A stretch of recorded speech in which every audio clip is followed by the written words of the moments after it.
La escóbula de la brújula. Dirige Jesús Callejo.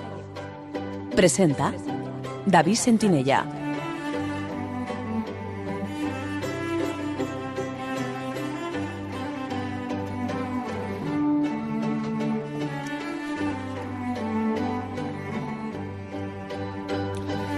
Buenas noches, amigos escobuleros. Ya estamos de pleno en el 2015 y como ocurre cada año, todos nos proponemos nuevos objetivos, nuevos propósitos para conseguir metas tanto a nivel personal como profesional. Aquí en la escóbula de la brújula nuestros objetivos pasan por seguir divirtiéndonos semana tras semana, haciendo el programa, ofreciéndoos temas interesantes con contenidos que os sorprendan, rodearnos de buenos amigos y, por supuesto, con los mejores invitados.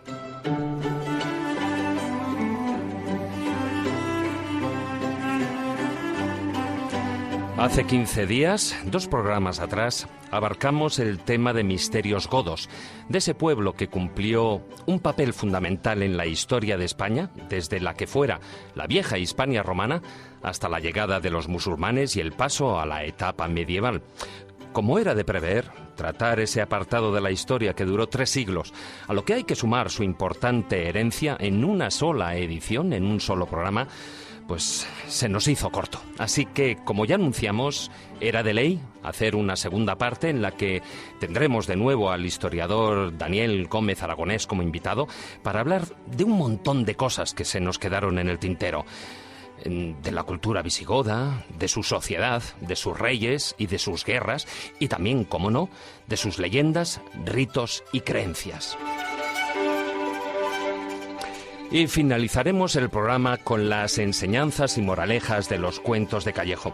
Como siempre, os recuerdo nuestra presencia en las redes sociales. En Twitter, nuestro perfil es @laescóbula7. En Facebook, nuestro grupo oficial es La Escóbula de la Brújula. Y, por supuesto, también nuestra página web, nuestra casa virtual, laescóbula.com.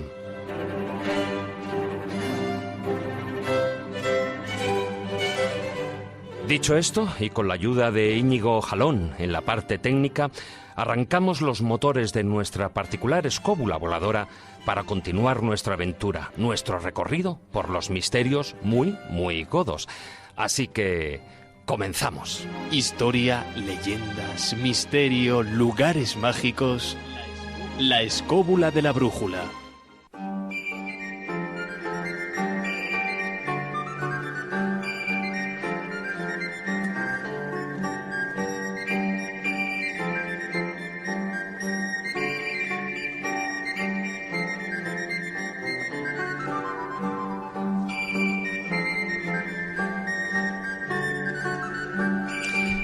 Y con esta alegre música medieval damos la bienvenida al equipo del programa.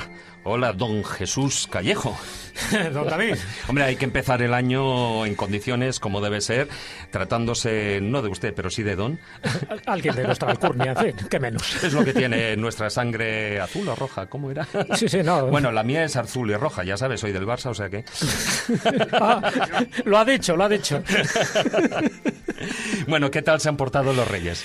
Bueno, pues ya sabes, esto es como el chiste de cómo has pasado las Navidades, bien o en familia. En mi caso lo he pasado bien y en familia, las dos cosas, con lo cual me he cargado... Un tópico, ¿no? Me he cargado el tópico del chiste.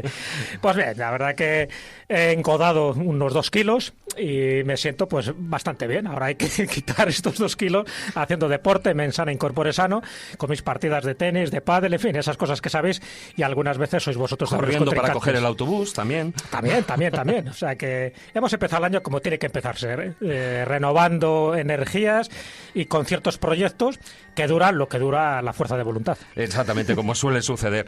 ¿A ti también te sucede lo mismo? Buenas noches, don Marcos Carrasco. Hola, buenas noches a todos, queridos compañeros. Aquí un año más, un 2015 lleno de totalmente intenciones y sensaciones. Joder, me estabas asustando. Estaba en cualquier momento... Es que me voy a montar otra emisora, no lo he dicho. En cualquier momento... Le ha cambiado la voz. Sí, pero ojo, que yo esperaba que empezara con el ¡Estamos aquí! Sí, yeah. Digo, esto ya empieza el año a lo moreno, ya me está preocupando. Bueno, ¿que se han portado en tu caso bien los Reyes? Bien. No, han echado de todo tipo de maldiciones. De maldiciones, de harto de familia ya, de todo eso, ya sabes. Por favor, que se vayan ya, volvamos a la rutina, esas cosas. Y nada, muy bien, nada, he ido a mi terruño, he vuelto a ver el Mediterráneo, que sabéis que si no veo un poquito de ese horizonte, pues uno no respira esa profundidad. Se echa de menos esa gran mancha azul, ¿eh? Tomar el sol un poco, a oxigenarme y a volver otra vez aquí, que en realidad, como la anterior vez me gustó tanto, pues casi que vengo de oyente otra vez a verlos como en la universidad, como los expertos. Bueno, a quien sí veo que le empieza a pasar factura tanto polvorón y tanto turrón es a don Carlos Carrasco. ¿Ves? Ya lo sabía lo de don Carlos Canales. Buenas noches. Hola, buenas noches. Este cable no llega. Ya llego yo. ¿Cómo que no llega el cable? Llego yo. Que no llega la punta de la espada. Lo que pasa es que tanto polvorón, como yo digo, no le dejan terrible. acercarse al micro. Me he concentrado en comer cosas sin hueso para comer más. He ido avanzando notablemente, sí. Bueno, estoy como Jesús, otros 2 kilos más, pero bueno, eso se arregla rápido. Mi vida estética, a partir del lunes paso a la dieta paleolítica y saco el problema. O sea, que se acabaron esas cervezas también de No, he amarillos dicho viejos. a partir del lunes. Aquí tenemos una domus regia que ha traído Daniel, impresionante, y estamos dando cuenta de ella, a pesar de la lucha de Jesús con la espuma, que es notable, pero... Tiende a subir, no sé por qué. Bueno, quien sí que se ha ido hacia el norte es nuestra compañera, nuestra colaboradora Carmen Fernández. Hola, buenas noches, doña Carmen Fernández. Aunque eso de doña me parece que no. Sí, suena un poquito mal. Yo Hombre, estoy peor es lo de señorita. Qué bien te sale. Hoy no lo sabes tú bien. Te falta agitar el plumero. Llevo el mandil, Llevo el mandil. Ah, sí, vale. No, me estaba dando un poco de miedo todo esto porque veo que estáis bebiendo mucha cerveza, estáis desatados, yo aquí sola y desamparada. Es que a estas horas de la noche... Sí. Bueno, ¿qué tal se han portado en tu caso los Reyes? Pues un poquito mal porque como me he mudado hace poco y se me olvidó mandarles la carta, no llegó nada. Bueno, sí, llegó a Vigo, pero yo estaba en Madrid. Bueno, pero a ver, no sé, es lo que tiene ser Olvidarse científico. de mandar una carta. No. A ver, es que es lo de siempre. Una cosa es los de ciencia y otra los de letras. Y las cartas hay que escribirlas. Eso de mandar a la carta a los Reyes Magos Es que yo por le iba a internet... mandar un mensaje críptico escrito en código matemático y se ve que no lo Sí, debía. algún día ya hablaremos de ese enigma que queda pendiente, ¿eh, Carlos? Pero bueno, y como ya he anticipado, hemos secuestrado al historiador, a nuestro querido amigo Daniel Gómez, para que nos acompañe una noche más al programa. Buenas noches. Buenas noches y feliz año. Feliz año, hombre, por supuesto. 2014 no era... ¿Cuál era? Creo que el 15 ya. Hace nada estábamos juntos en el 14. No, esas son el Dejad número de de beber. cervezas que llevamos. No, Bueno, eso es aparte. Doy fe que estoy con un vasito de agua, claramente. Bueno, eso es mala señal. Sí, ¿eh? también es mala Hemos señal. todos. Se puede interpretar de una manera un poco extraña, pero bueno, ha sido unas navidades de mucho mazapán, de mucho turrón, de excesivo roscón de Reyes, pero hay que darse un gustazo. Bueno, ahora que ya estamos hablando de comida, porque bueno, aunque ya hemos terminado la Navidad, todavía tenemos esos reductos, esos kilos de más, ¿no? Como decíamos. Oye, me imagino que existía una gastronomía también visigoda. Porque no solo era guerra, no todo era claro. religión, no todo eran Matarse rituales unos de los a que ya otros. hablaremos. El También había una buena gastronomía. Claro, el ser humano siempre hemos tenido nuestros mismos vicios y virtudes y nuestras mismas necesidades. Y por supuesto el comer es un arte, evidentemente. En el caso de la época goda tenemos un predominio, lógicamente, de lo que es la dieta romana, la dieta mediterránea, que todos los oyentes conocerán, pero lógicamente con el influjo, con los elementos nuevos que trae la cultura germana goda. Por supuesto, tenemos en cuenta que tanto en la España del siglo V, VI, VII, como sucede en la España del siglo XX, XXI y pasará en el XXII si llegamos, había diferencias regionales. Claro. Lógicamente, una persona de la Bética del siglo VI Bueno, no comía igual... provinciales en ese caso, ¿no? Sí, en este caso provinciales, dado la división que tenía el reino visigodo. Pero como te decía, una persona de la Bética no comía igual que una persona de la Galicia, evidentemente. Igual que hoy en día no come igual una persona de Sevilla que Carmen cuando va a Vigo, por poner un claro ejemplo. Los visigodos, en este caso, aportan, lógicamente, elemento cárnico, vinculado a la tradición germana de la caza. La caza no solo era importante desde el punto de vista del aporte calórico que tiene, lógicamente, la redundancia, la carne, sino también por todo el ritual que significaba para la nobleza, que eran los que iban a la caza, dado que cuando no tenías con quién lucharte, pues por lo menos te ejercitabas en el mundo de la caza. Luego, si queréis, profundizamos, porque sé que a Carlos el tema de la caza, la carne... Pero tú fíjate cómo de repente hemos entrado a hablar de gastronomía y ya todos se han callado. Sí, y a todos aquí... Se nos hace la boca agua a todos. Esperando a ver si das alguna receta. Dani, yo tengo una pregunta muy directa. ¿Los visigodos le daban más a la carne o al pescado? Bueno, pues ¿Es directa? Sí, muy directa, muy directa. Yo imagino que dependería del godo, en este caso, según el godo, ¿no? Y según donde vivieses y donde estuvieses. Hombre, si tienes cerca un río, pues evidentemente el pescado... Según el godo y según la goda. Claro, por supuesto, evidentemente. En casa de cada buen godo siempre hay una buena goda. Eso no puede faltar, como sucede incluso en el siglo XXI. Otro elemento también importante es todo el tema de las coles, lombardas, berzas, esos productos que Carlos Canales han comentado antes que a él le gustan mucho y los trabaja mucho, pues también era algo que venía con la cultura germana y que se mimetizó con las comidas tradicionales que teníamos en Hispania de tradición romana. Los godos son unos seres lamentables que aportaron a España todas esas porquerías que yo como depuradas por un animal. Hoy lo que ha dicho lamentable. Estoy sufriendo una embolia ahora mismo. La comida goda solo puedo tomar depurada por un animal, porque si no es imposible, te puede contaminar. Es decir, no ten en cuenta que la cola, la lombarda, la berza, como ha dicho, son cosas repugnantes. Y daban unos gases. Sí, como los bichos. No, ahora en serio, hay una cosa importante y es que, por ejemplo, entre las comidas que no aportan ellos directamente, pero sí la tradición germánica, están, por ejemplo, la comida que horrorizaba a los romanos y, sin embargo, a mí me gusta, que son las morcillas de sangre. Es decir, las morcillas de cebolla, que aquí aderezan con piñones. Una cosa que a los romanos les parecía un horror digno de bárbaros taraos, pero que, sin embargo, tuvieron un gran predicamento de la Edad Media. Como ha dicho muy bien Daniel, los godos, la nobleza era cazadora, como todas las noblezas guerreras de la Edad Media. Eso luego y pasa. sufrían gota. No, el sufrir gota no creas que es tan fácil. Pasa que hacía falta un tipo de inactividad o ser como Carlos I, que se bebía un galón de cerveza al día. Son 3,78 litros. Entonces, eso ya son unos niveles de volumen notables. Por cierto, con gota. Los godos tomaban cerveza. Una cosa que les distinguía en cierto modo de los romanos, que tomaban vino, que también tomaban vino porque eran tontos y tomaban lo mejor que había en cada zona. Efectivamente, como bien ha dicho Daniel, la dieta mediterránea basada en elementos de condimento basada en el aceite se utilizaron durante toda la época del reino godo y luego los árabes lo continuaron. Pero lo que sí que es verdad es que la tradición de caza de la nobleza, que se mantiene luego muy arraigada en la Edad Media, es fundamental porque te daba una diferencia esencial con el pueblo llano, que es la proteína y la energía, la fuerza, que era lo que los guerreros tenían, aparte del detalle muy importante que es el adiestramiento en el uso de las armas y la acostumbrarte a estar en el campo. La verdad es que era una dieta mucho más variada de lo que a veces se dice, y no comían tan mal como también muchas veces se ha dicho. Las diferencias físicas, es un tema que tocaremos seguro, entre los godos y los hispano-romanos, que se conocen muy bien, aunque por razones de tipo político, porque no hay otra explicación, han sido muy ocultadas en los últimos años, se debían más a factores de carácter natural, o sea, de quién era cada uno y dónde venía, que a factores de alimentación. Los nobles romanos comían muy bien. De hecho, llegaban a extremos absolutamente grotescos de virguerías en las comidas, eso de hacer albóndigas de lengua de colibrí, cosas así, que era una cosa absolutamente de enfermos mentales, pero demostraba poder, dinero y sobre todo eso, capacidad de distinguirte de la plebe, de la gente que no podía alcanzar, de tener ese tipo de lujos, los pastelitos, todas estas cosas que se hacían tan fabulosas. Y tiempo. El tiempo lo tenías cuando tenías dinero, o sea, no era un problema tan grave. Ten en cuenta que una villa romana, por ejemplo, alto medieval, que los godos lo que hacen es heredarlas y un tipo de economía parecida, si no eras esclavo, vivías muy bien. Claro, pero es que había muchos esclavos para que los nobles vivieran bien. Ese era el problema inconveniente, en qué lado estabas. Salvo eso, realmente es cierto que la tradición romana se mantiene muy firme. Y yo vuelvo a insistir en lo que dije en el primer programa. La antigüedad en España acaba en el 711. La época goda es una prórroga del Imperio Romano. Fijaos qué detalle más bueno, que incluso en Toledo, recientes excavaciones arqueológicas por distintos equipos como el de Novas Arqueología, han encontrado ostras. Ostras en Toledo, ostras.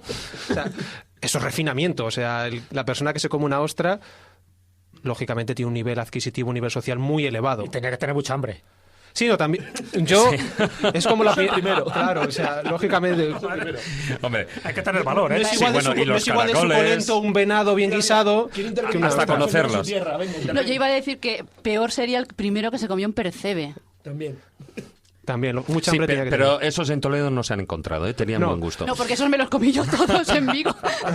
¡Ostras! Pero es ahondando lo que ha dicho Carlos con el tema de la caza, es curioso, dados. Perdón, como hizo Belis, con sin cáscara o sin...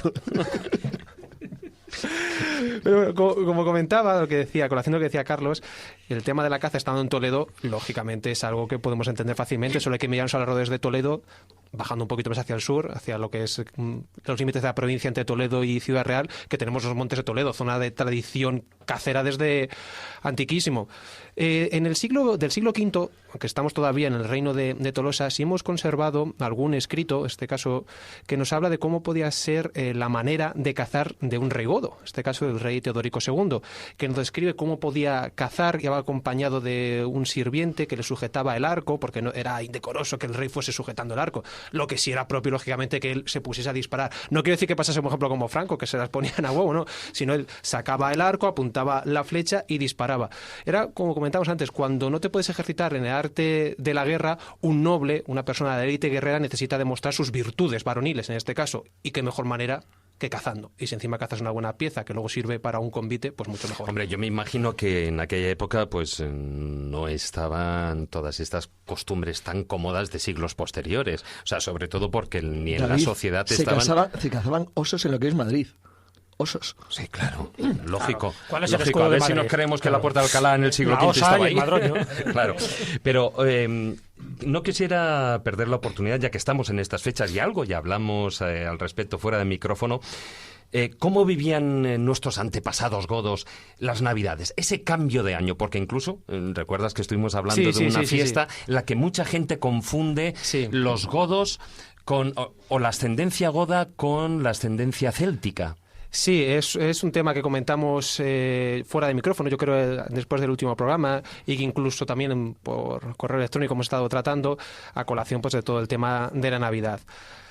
Es algo que ya hemos hablado, por ejemplo, Jesús, Carlos y yo, que hay un cierto fenómeno mal entendido de querer actualmente asimilar a los godos de Hispania como si fuesen vikingos. Hablando claramente, quizás pues con todo el tema del boom de la serie de Vikings, de Ragnar Lodbrok y demás, querer ver a Leovigildo, a Sisebuto, como un vikingo adorando a Thor. Evidentemente, eso no es correcto. Es igual que querer hacer ver que en el Toledo del año 600 se celebraba el Yule. Claro. Lógicamente es absurdo pensar eso. No porque lo diga yo, porque lo diga la ciencia histórica, porque lo diga una versión cristiana de la historia, sino es que simplemente porque no hay ningún tipo de documentación que corrobore esas afirmaciones. Bueno, hay que recordar, para la gente que no lo sepa, el festival Yule, que empezaba justo en el día 21, Claro, el día 22, ¿no? El solsticio, el cambio... Hasta esos 12 días, ¿no? Eran 12 días de festividad hasta terminar el año. Eso es. Entonces, esa tradición, estamos hablando lógicamente de los visigodos de una sociedad cristiana y sobre todo ya con la conversión del arrianismo al catolicismo, que luego podemos profundizar con Recadero en el año 589. Hoy tenemos tiempo. De sobra, vamos a aprovecharlo. Tenemos un calendario cristiano. Y evidentemente las festividades que se celebran son las cristianas. Es absurdo pensar que en una sociedad cristiana se estén celebrando elementos de tradición céltica, nórdica, germánica. Que esto no quiere decir que estemos ante una sociedad 100% cristiana. No estamos en una sociedad cristiana con elementos supersticiosos de tradición pagana, que bien puede ser indígena, prerromana, que puede ser romana, puede ser germánica. Pero es que eso ha llegado hasta el siglo XX, siglo XXI. El siglo XX, siglo XXI sigue habiendo elementos de superstición no asociados a la tradición cristiana. Más luego, otro elemento muy importante, que son todos los procesos sincréticos. Es decir, adaptar tradiciones paganas a tradiciones cristianas. ¿Eso qué es lo que hace? Que en la tradición cristiana también se vean muchos elementos de la creencia anterior pagana. Bueno, como veo que ya hemos entrado a saco, además yo veo que había muchas ganas, estaban todavía las espadas en alto desde hace 15 días por algunos temas, como ya hemos entrado a saco en el tema godo, yo creo que vamos a poner una música ya para empezar el tema, porque sí que no quiero pasar por alto esa relación con esas festividades paganas a las que estamos empezando a aludir y que sí que es un tema que me gustaría empezar. La escóbula de la brújula. Dirige Jesús Callejo.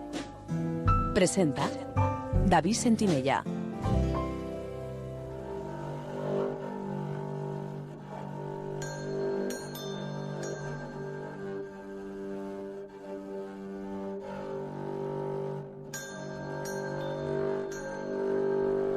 Pacem meam dobobis, pacem meam comedobobis, non sicut mundus stat pacem dobobis.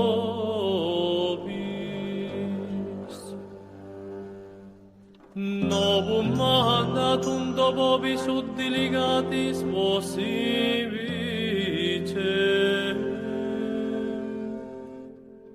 Pacem meam do vobis, pacem meam commendo vobis,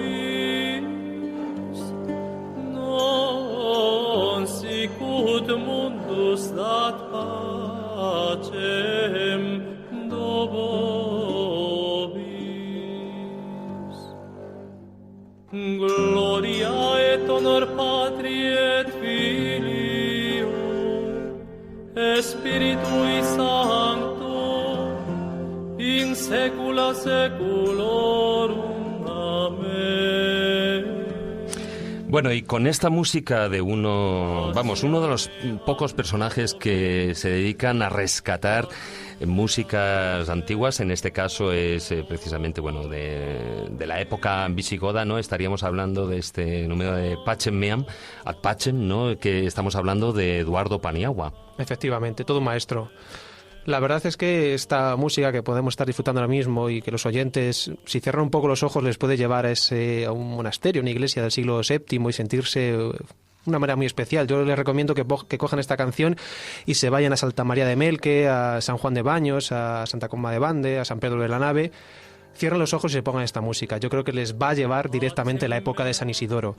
Eduardo Paniagua hizo un trabajo muy bueno de intentar un poco interpretar, porque hay algunos elementos de la tradición del cántico visigodo mozárabe que no conocemos, como es la acotación musical.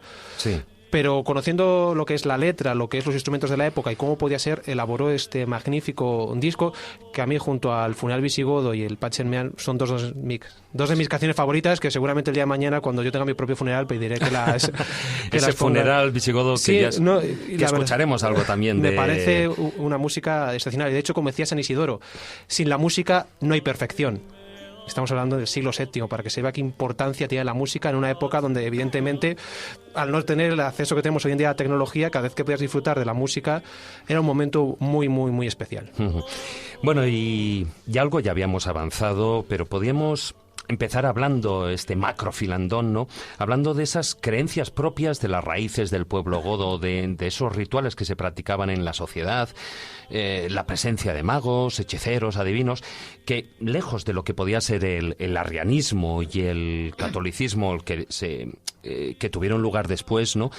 Pues con anterioridad en esos rituales paganos se practicaba la magia.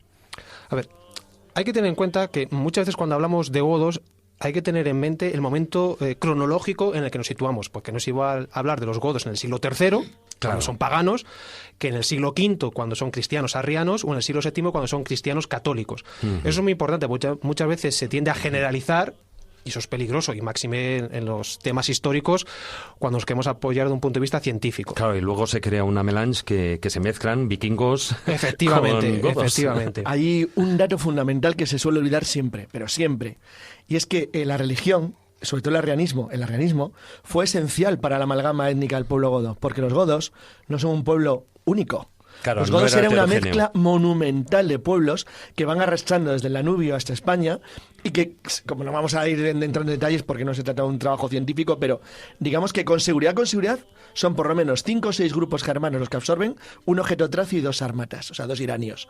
Eso con seguridad, cuando llega a España, con lo cual es muy probable que ni siquiera se entendieran entre ellos. Después de cruzar toda Europa. Claro, que hablaran en en latín para entenderse entre ellos, porque no se entendían entre los grupos que venían bajo el nombre godo, que era una especie como de elemento unificador de lo que era una casta militar guerrera que arrastraba a sus familias desde el otro confín de Europa. Entonces, el cristianismo es una de las maneras elementales de darse cohesión. No solamente la lengua y el sentido de la palabra godo, sino que la propia religión era una manera, primero, de diferenciarse de los romanos. Al ser arrianos ya tenías una marca de diferencia, y segundo, de amalgamar a gente tan diferente como, no sé, como los carpios, que era una tribu dacia que ellos absorben en lo que hoy es Rumania, o los yácigos, que era una tribu sármata, irania. Entonces, esa gente que queda amalgamada dentro del pueblo godo, es decir, bueno, cuando llegan aquí, el ser arrianos y llamarse a sí mismo godos era una manera, como otro cualquiera, de unificarse, de tener una coherencia ante una manera, por lo menos, de separarse de la población hispano-romana y de darse un poco incluso de seguridad. No solo ante ellos mismos y los romanos, sino ante sus enemigos, como los francos o los suevos, o los bizantinos luego.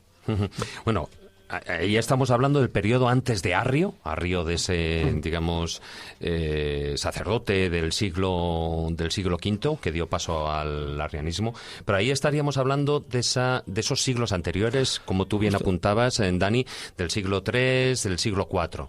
Sobre esos siglos, en cuanto a lo que es su creencia religiosa, tenemos más nubes que claros. Eso hay que tenerlo muy, muy presente. Hay más nubes que claros. Basándonos un poco en lo que sería la tradición histórica de distintos pueblos de origen germánico, los godos de aquella época pues tendrían una creencia basada en la mitología germánica que va a la mano de la nórdica, igual que ocurre con la griega y la romana. Aunque no conocemos aspectos muy concretos. Sí, por ejemplo, Jordanes, en su gran obra del siglo VI, nos da algunos detalles, nos dice cómo, por ejemplo, existían ya hechiceras, y de hecho uno de los míticos reyes godos, Filimer, ordena a sus hombres que expulsen a las hechiceras de su pueblo que va avanzando, y es curioso porque Jordanes dice que al ser expulsadas las hechiceras, si me permitís la expresión, pero bueno, dado que ya estamos por la noche, sí, fornican en el desierto con los espíritus y dan lugar a la ignominiosa raza de los hunos. No deja de ser cuanto menos curioso, y evidentemente es una metáfora muy potente del odio que se tenía hacia los hunos, ¿no? Pero bueno, no deja de ser un detalle curioso. Como te digo, apenas tenemos datos de lo que es esa religión. Luego ya podemos andar en algún elemento de superstición o de religiosidad popular. Yo creo que es necesario citar unas pinceladas de lo que es el arrianismo, sí, para aquellos oyentes que no lo sepan, porque muchas veces se confunde, se dice, los visigodos en 1589 se convierten al cristianismo. No. Los visigodos ya son cristianos desde el final del siglo IV. Lógicamente es un proceso lento, uno no es pagano y el día siguiente se levanta cristiano. Eso es obvio, todo es un proceso largo. Constantino sí lo hizo, ¿eh? Sí, bueno. Pero bueno, Constantino tenía sueños peculiares. En un minuto. Vamos, se convirtió por si acaso, y no va a ser que haya un cielo. Dejando a un lado la connotación política, muchas veces obedece a esos cambios tan repentinos de una confesión religiosa a otra. Como digo, todo es un proceso lento y luego evidentemente hace falta una labor pastoral muy importante que en la Hispania del siglo VII no tiene parangón con otros lugares de Europa. ¿Qué se diferencia un cristiano arriano de un cristiano católico? Pues muy sencillo. Un arriano, el tema de la Santísima Trinidad no le cuadra. O sea, lo ve un poco extraño, ¿no? O sea, Dios Padre, Hijo y Espíritu Santo, los tres son iguales. No, de hecho, un arriano realmente veía en el catolicismo trinitario un politeísmo. Claro. Porque veía tres dioses, claro, realmente. Pero es que para ellos Jesucristo no era hijo de Dios, como tal. Era hijo de Dios, pero no era divino, no tenía carácter divino. O sea, primero estaba Dios Padre y Dios Padre crea al Hijo. Por lo tanto, no tiene el mismo carácter que el Padre. Esto a lo mejor puede sonar un poco a charla o conferencia teológica, pero es un elemento muy importante y cultural y muy cercano a nosotros. Sí, Arrio decía que era una naturaleza humana exclusivamente, no divina. Efectivamente. De hecho, lo podemos ver en algo muy claro. ¿Cómo se santigua un católico? En nombre del Padre, del Hijo y del Espíritu Santo. Amén. Un arriano no haría así. Un arriano diría, gloria a Dios Padre por el Hijo. Ya. O sea, vemos que a través del Hijo se llega a Dios. No es que el Hijo y Dios Padre estén a la misma altura. Entonces es un elemento a tener muy en cuenta en esa diferenciación. Luego también la diferencia llega que toda la liturgia arriana parece ser que estaba en lengua goda.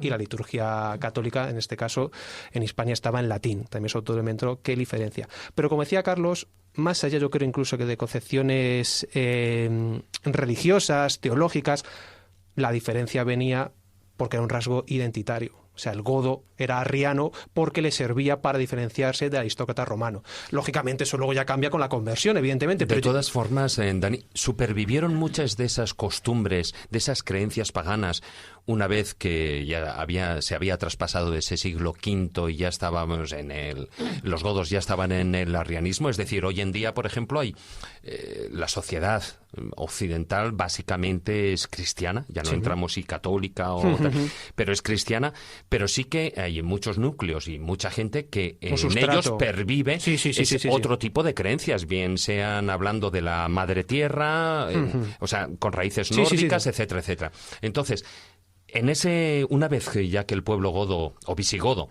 era arriano, permanecía cierto estadio sobre todo con rituales procedentes, pues por ejemplo, a la época de la siega, a la época de la caza, etcétera, etcétera. Realmente, de lo que tenemos más datos, ya esta es la conversión al catolicismo. lógicamente, de la conversión al catolicismo tenemos todos los concilios, aunque anteriormente ya hubo concilios, pero con el tercer concilio de Toledo, a partir de ese momento ya tenemos documentación escrita que nos lleva a decir en qué se creía y en qué no se creía, y contra qué, sobre todo, se luchaba. Hay que tener en cuenta que tras la conversión al catolicismo, lo que se busca es una unidad religiosa. ¿Y qué rompe la unidad religiosa? Una serie de elementos. Ya se ha superado en este caso la herejía del arrianismo. Un elemento es el judaísmo, que luego podemos tratar un poco cómo vivían los judíos en época goda, que lo tuvieron un poquito fastidiado. Y otro lado era la superstición, la magia, la adivinación, la idolatría. Eso estuvo presente hasta el final de los tiempos del reino visigodo. Bueno, sigue presente hasta el año 2014-2015. Pero es importante que ese tipo de idolatría, ese tipo de paganismo, no era godo, era prerromano, era de la Hispania, de aquí. Hay que tener en cuenta que estamos en una época en la que tenemos tradiciones prerromanas, romanas y germánicas. De hecho, de esas tradiciones germánicas quedarían, en este caso, mucho menos de lo que ha dicho Jesús, de lo que puede ser una tradición celta o una tradición romana. ¿Qué definición da San Isidoro a los magos? Porque además tiene una definición bastante peyorativa. Rústicos, ¿no? Es muy buena. La definición que da San Isidoro de los magos en su gran libro de etimologías, que creo que luego Carmen va a tratar un poquito, es magos, aquellos a quienes el vulgo denominan como maléficos por la magnitud de sus crímenes.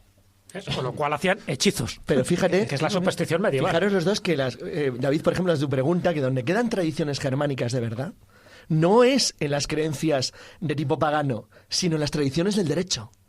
Pero es de la Reconquista. Es cuando los godos pierden su reino, cuando los que quedan aislados en las montañas del norte o son llevados por Alfonso I cuando vacía la población de los campos góticos en el Duero, que vuelven al perder el reino a las tradiciones de su pueblo.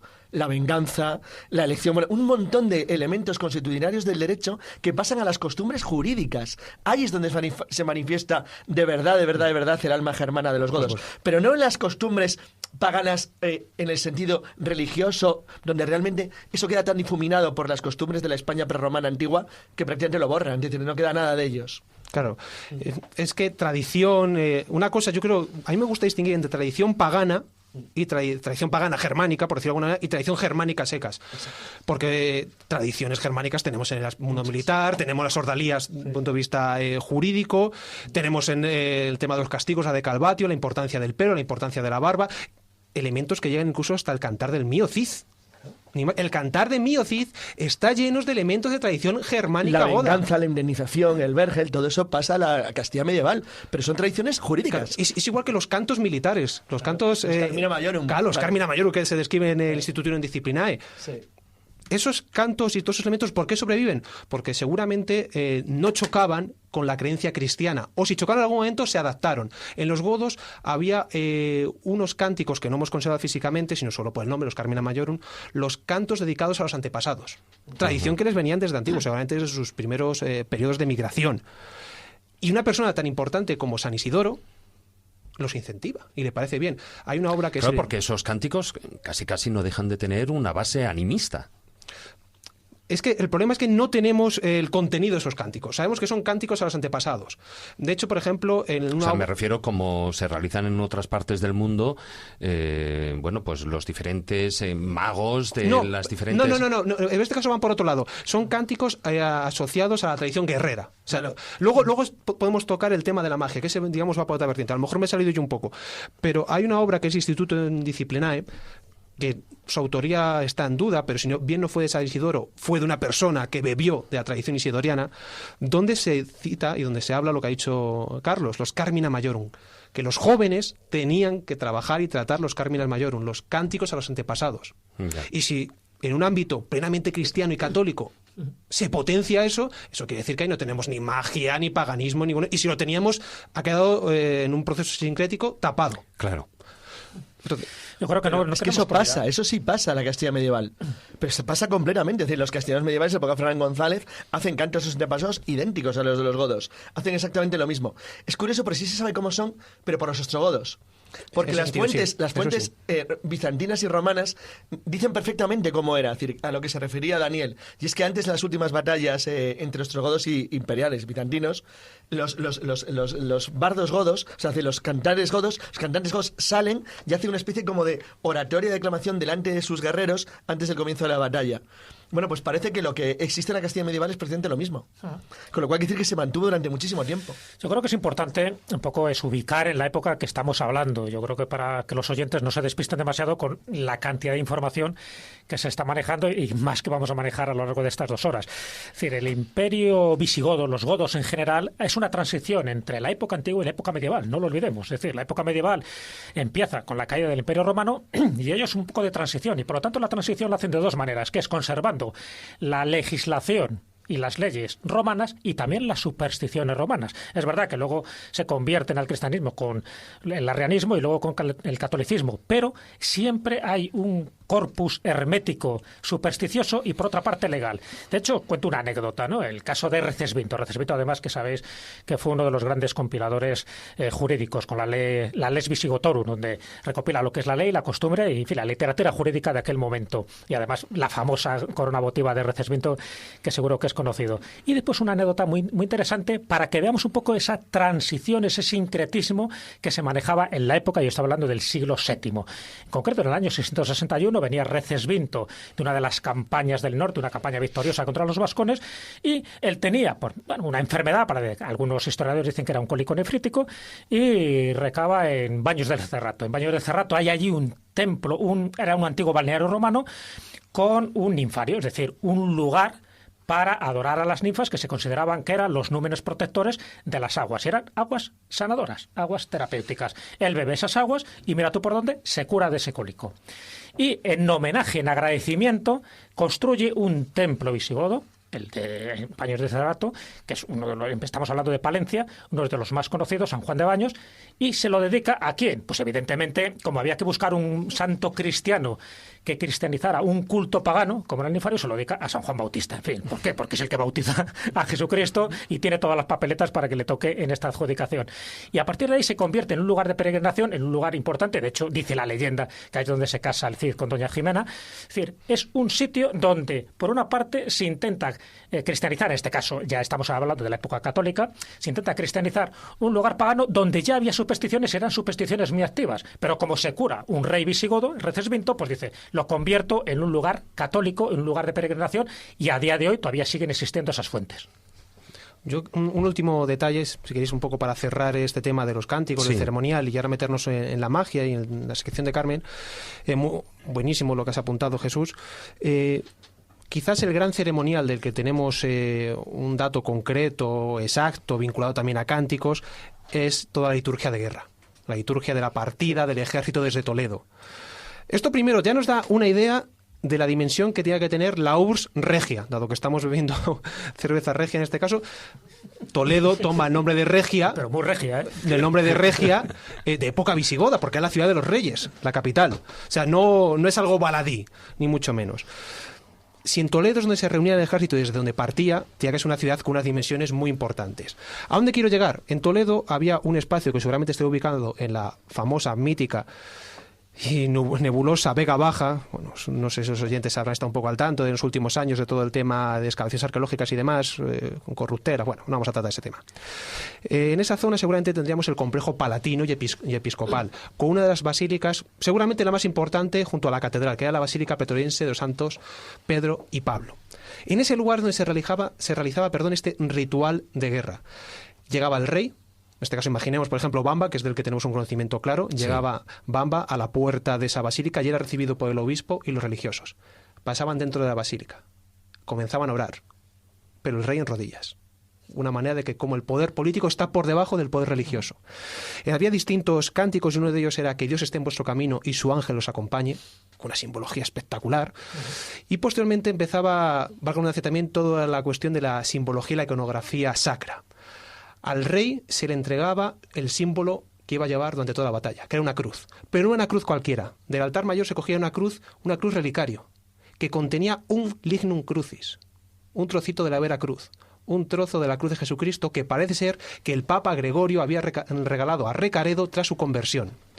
Al igual, otros religiosos entregaban a los portaestandartes, los estandartes que habían sido también bendecidos. Todos subían a sus caballos y comenzaban la marcha. En ese momento iba a comenzar la marcha, el obispo y los demás religiosos le decían al rey algo curioso, decían: en nombre de nuestro Señor Jesucristo, id en paz. cuando iban a la guerra, ¿no? Pero bueno, es una manera de reforzar esa protección sacra que se le quería dar. Y cuando está partiendo el ejército, parece ser que en ese momento, según el gran historiador Landis, es cuando se podía recitar el I Profectione Exercitus, un cántico de contenido muy fuerte militar que vendría a decir algo así como: «Oh Señor, destruye de raíz a nuestros ejércitos enemigos y a sus bélicos pertrechos». Ya el ejército partía. Luego, evidentemente, cuando el ejército volvía, pues había también todo un ceremonial del triunfo, donde se paseaban a los derrotados. Creo que en el programa anterior ya hablamos un poquito del duque Paulo, cómo fue de Calvado y paseado por Toledo. O sea, cuando el ejército en Toledo partía y luego, posteriormente, el rey regresaba victorioso, aquello tenía que ser espectacular. Igual que en Roma es donde los emperadores salían y regresaban triunfalmente, en Hispania, en Toledo, es donde ocurría exactamente lo mismo en época goda. Pero fíjate el impacto de esta clase guerrera sobre la Castilla medieval, sobre la España actual, que resumen rápido sobre palabras del castellano que sean de origen visigodo. Guerra, guardia, tropa, tregua, estribo, yelmo. ¿A qué suenan? Por cierto, ¿el estribo es invento visigodo o invento bárbaro en general? Porque los romanos no llevaban estribo. No. Curioso, ¿eh? Sí, ni estribo ni herraduras. Y sin embargo, los visigodos sí lo llevaban. La palabra es germánica. En inglés es stirrup, en gótico es strip. Bueno, franca o goda, pero vamos, en español es una palabra germánica. Pero parece que sea un invento iranio, ¿verdad? Sí, para mí el mayor potencial militar de la época tras en Roma evidentemente es el contexto iranio, el contexto sarmata y alano, de donde se adquieren muchísimos elementos. Bien pudiera ser en este caso lo que es la espuela, el estribo, seguramente eran los mejores jinetes de la época, y es donde los visigodos en muchos casos adquieren la importancia de la tradición de la caballería. De hecho, los visigodos parece que militarmente destacaron sobre todo por tener una caballería muy potente, y todos estos elementos vendrían de ese contacto que tuvieron con los pueblos iranos sármatas en esa ubicación que tuvieron en las fronteras de Ucrania, ya con lo que sería la zona del Mar Negro. Bueno, vamos a hacer una pequeña pausa musical y luego vamos a enfrentarnos, porque hoy en día sí que existe una cierta división, pero antaño en religión y conocimientos, y sobre todo conocimientos culturales y conocimientos científicos, iban de la mano. De ello hablaremos después de unos momentos.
Bueno, y como decía, vamos a hablar de esos conocimientos culturales, científicos que se tenían en la época, porque aquí ha salido a colación un nombre muy importante. Estamos hablando de San Isidoro, hoy en día más conocido por Isidoro de Sevilla, ¿no? O San Isidoro de Sevilla. O de León, diría Jesús, de León. yo creo. Ahí hay una al respecto, ¿no? Nace en Cartagena, muere en Sevilla y dice San Isidoro de León. Esto no tiene pies y cabeza.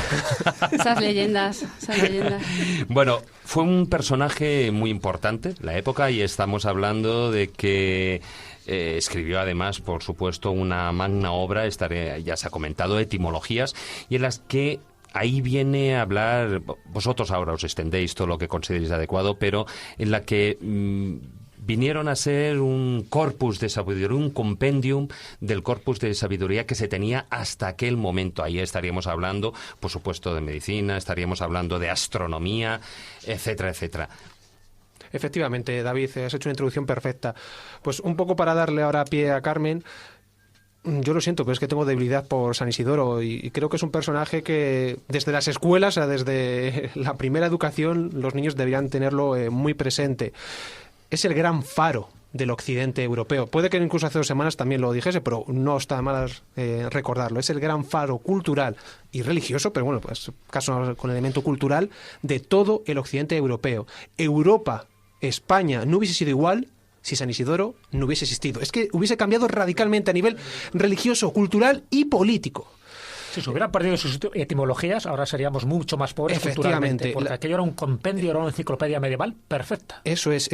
Si nuestros oyentes pueden acceder a sus obras, bien comprárselas o ir a una biblioteca, van a alucinar, porque van a estar ante una gran Larousse del siglo VII. Y ahora Carmen incluso nos puede decir qué elementos tan curiosos para una persona del principio del siglo VII pueden encontrar en esa obra. Sí, bueno, yo iba a decir un poco al principio, así en general, que hoy vamos a hacer historia de la ciencia, porque esto va a ser, y además de unos siglos, y junto con la época medieval, ¿no?, que siempre se han llamado la Edad Oscura. Yo iba a decir, erróneamente. Exactamente, porque yo iba a decir oscura, sí, vale, pero ¿por qué? En falta de fuentes escritas únicamente y no de conocimiento. Pues es que fueron 1000 años. ¿Cómo va a ser oscura 1000 años?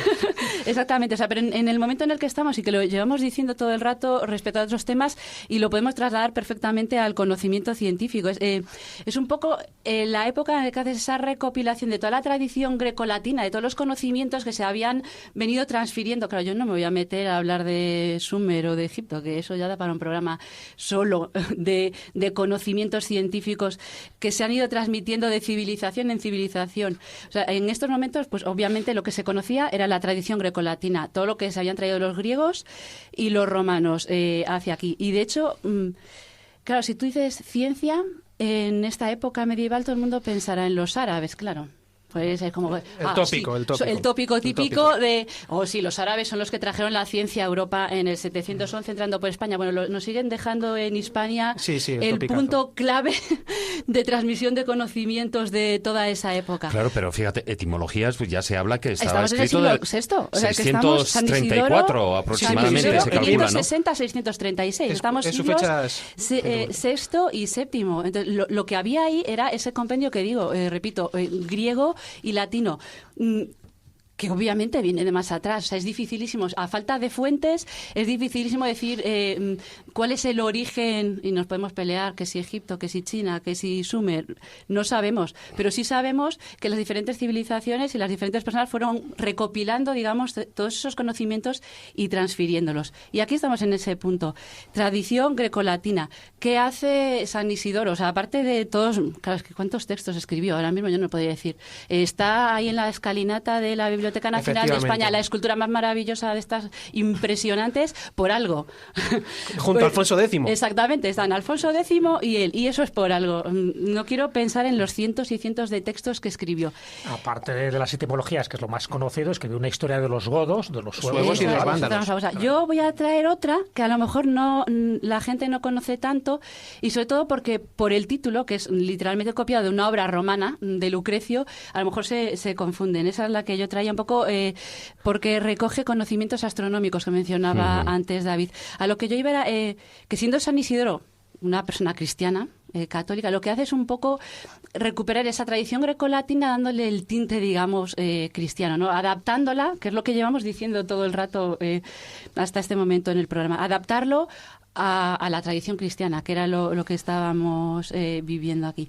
Entonces, la obra a la que yo me estaba refiriendo ahora mismo, la primera de la que quiero hablar también porque nos va a dar pie a meter a Sisebuto. Tenemos que hablar de los Reyes Godos, no nos hemos estudiado la lista, yo por lo menos.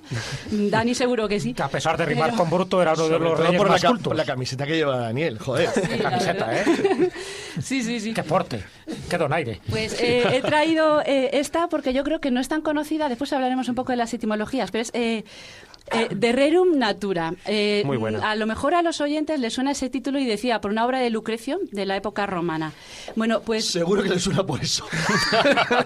¿Pero a ti no te suena, Carlos? De toda la vida. Después te mando Es un libro de cabecera. ¿Qué haría yo sin De Rerum Natura en la mesilla? Lo tiene allí Oye, en la mesilla, ¿no? En el cuarto de baño. Dedicaros a beber y callaros, por favor. Me dejáis a mí.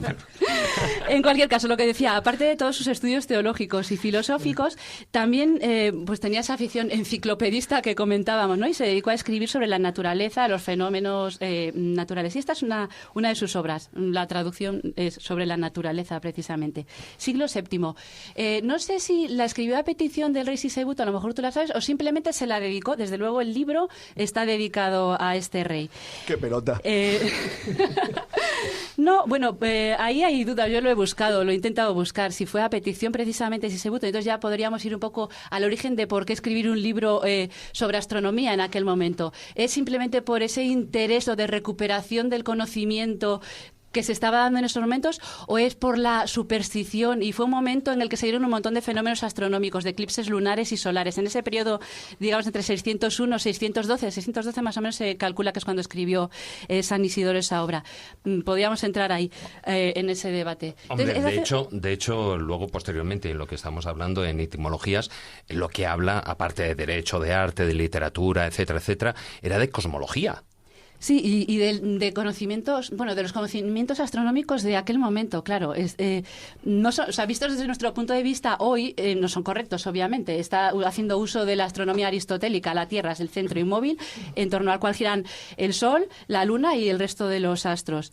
Pero sí tiene cierta curiosidad. Y yo lo traía, se lo decía yo antes a Dani, no tanto por la recopilación que hizo San Isidoro, sino por una epístola o un tratado en paralelo, un poema creo que es de hecho, escrito por Sisebuto, digamos en contestación al texto que San Isidoro había escrito. Se llamaría la Epístola Sisebuti, obviamente, o nombre largo, Qué Epístola... original. Espérate que te digo el otro, Epístola Métrica ad Isidorum de Libro Rotarum. El libro se llama De Rerum Natura, pero se conocía como Liber Rotarum o Libro de las Ruedas, porque precisamente los diagramas y todas las ilustraciones que acompañaban a ese libro eran, claro, redondos, entonces se conocía como Libro Rotarum.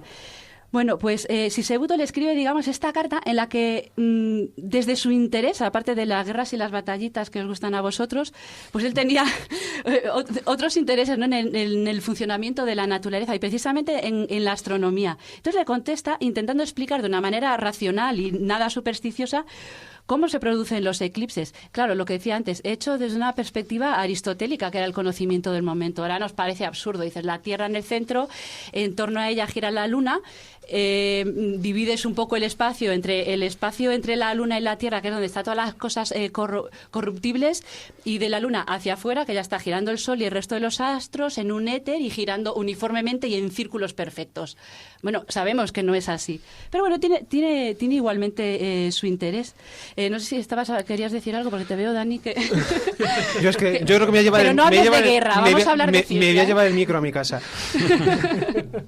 No, si me permites un poco el tono irónico, no estamos hablando de siglos oscuros, no estamos hablando de decadencia, no estamos hablando de una época oscura, que pasa sin pena ni gloria en historia de España, historia de Europa.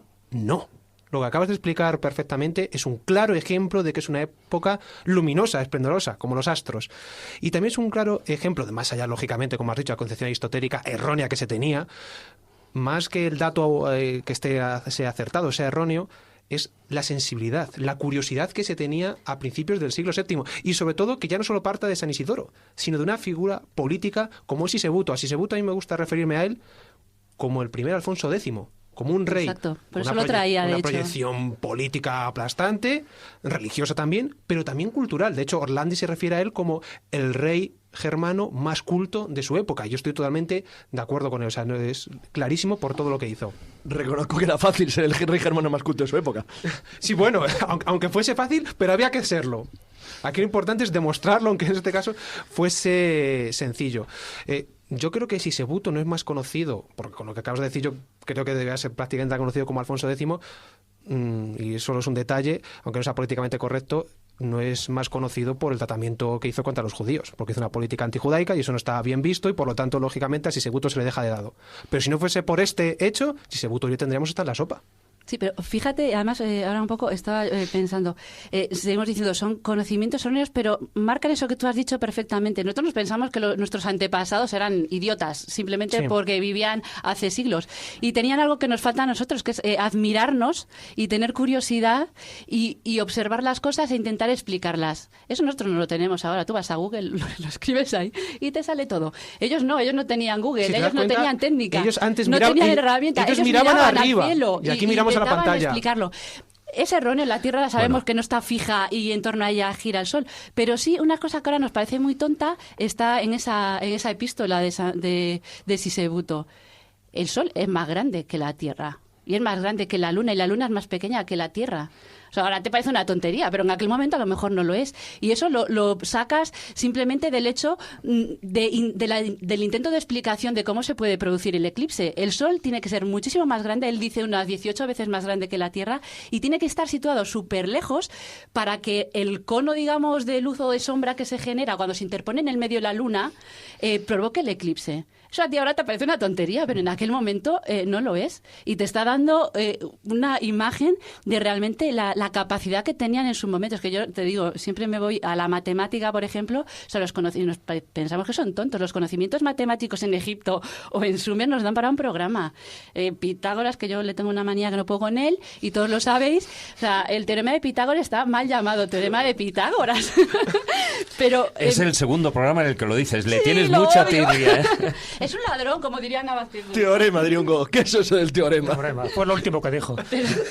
Pero lo que te digo, o sea, otra cosa, por ejemplo, ¿él pensaba que la Tierra era redonda o no? ¿Qué concepto tenían? Creo que San Isidoro decía, pues, plana y esférica.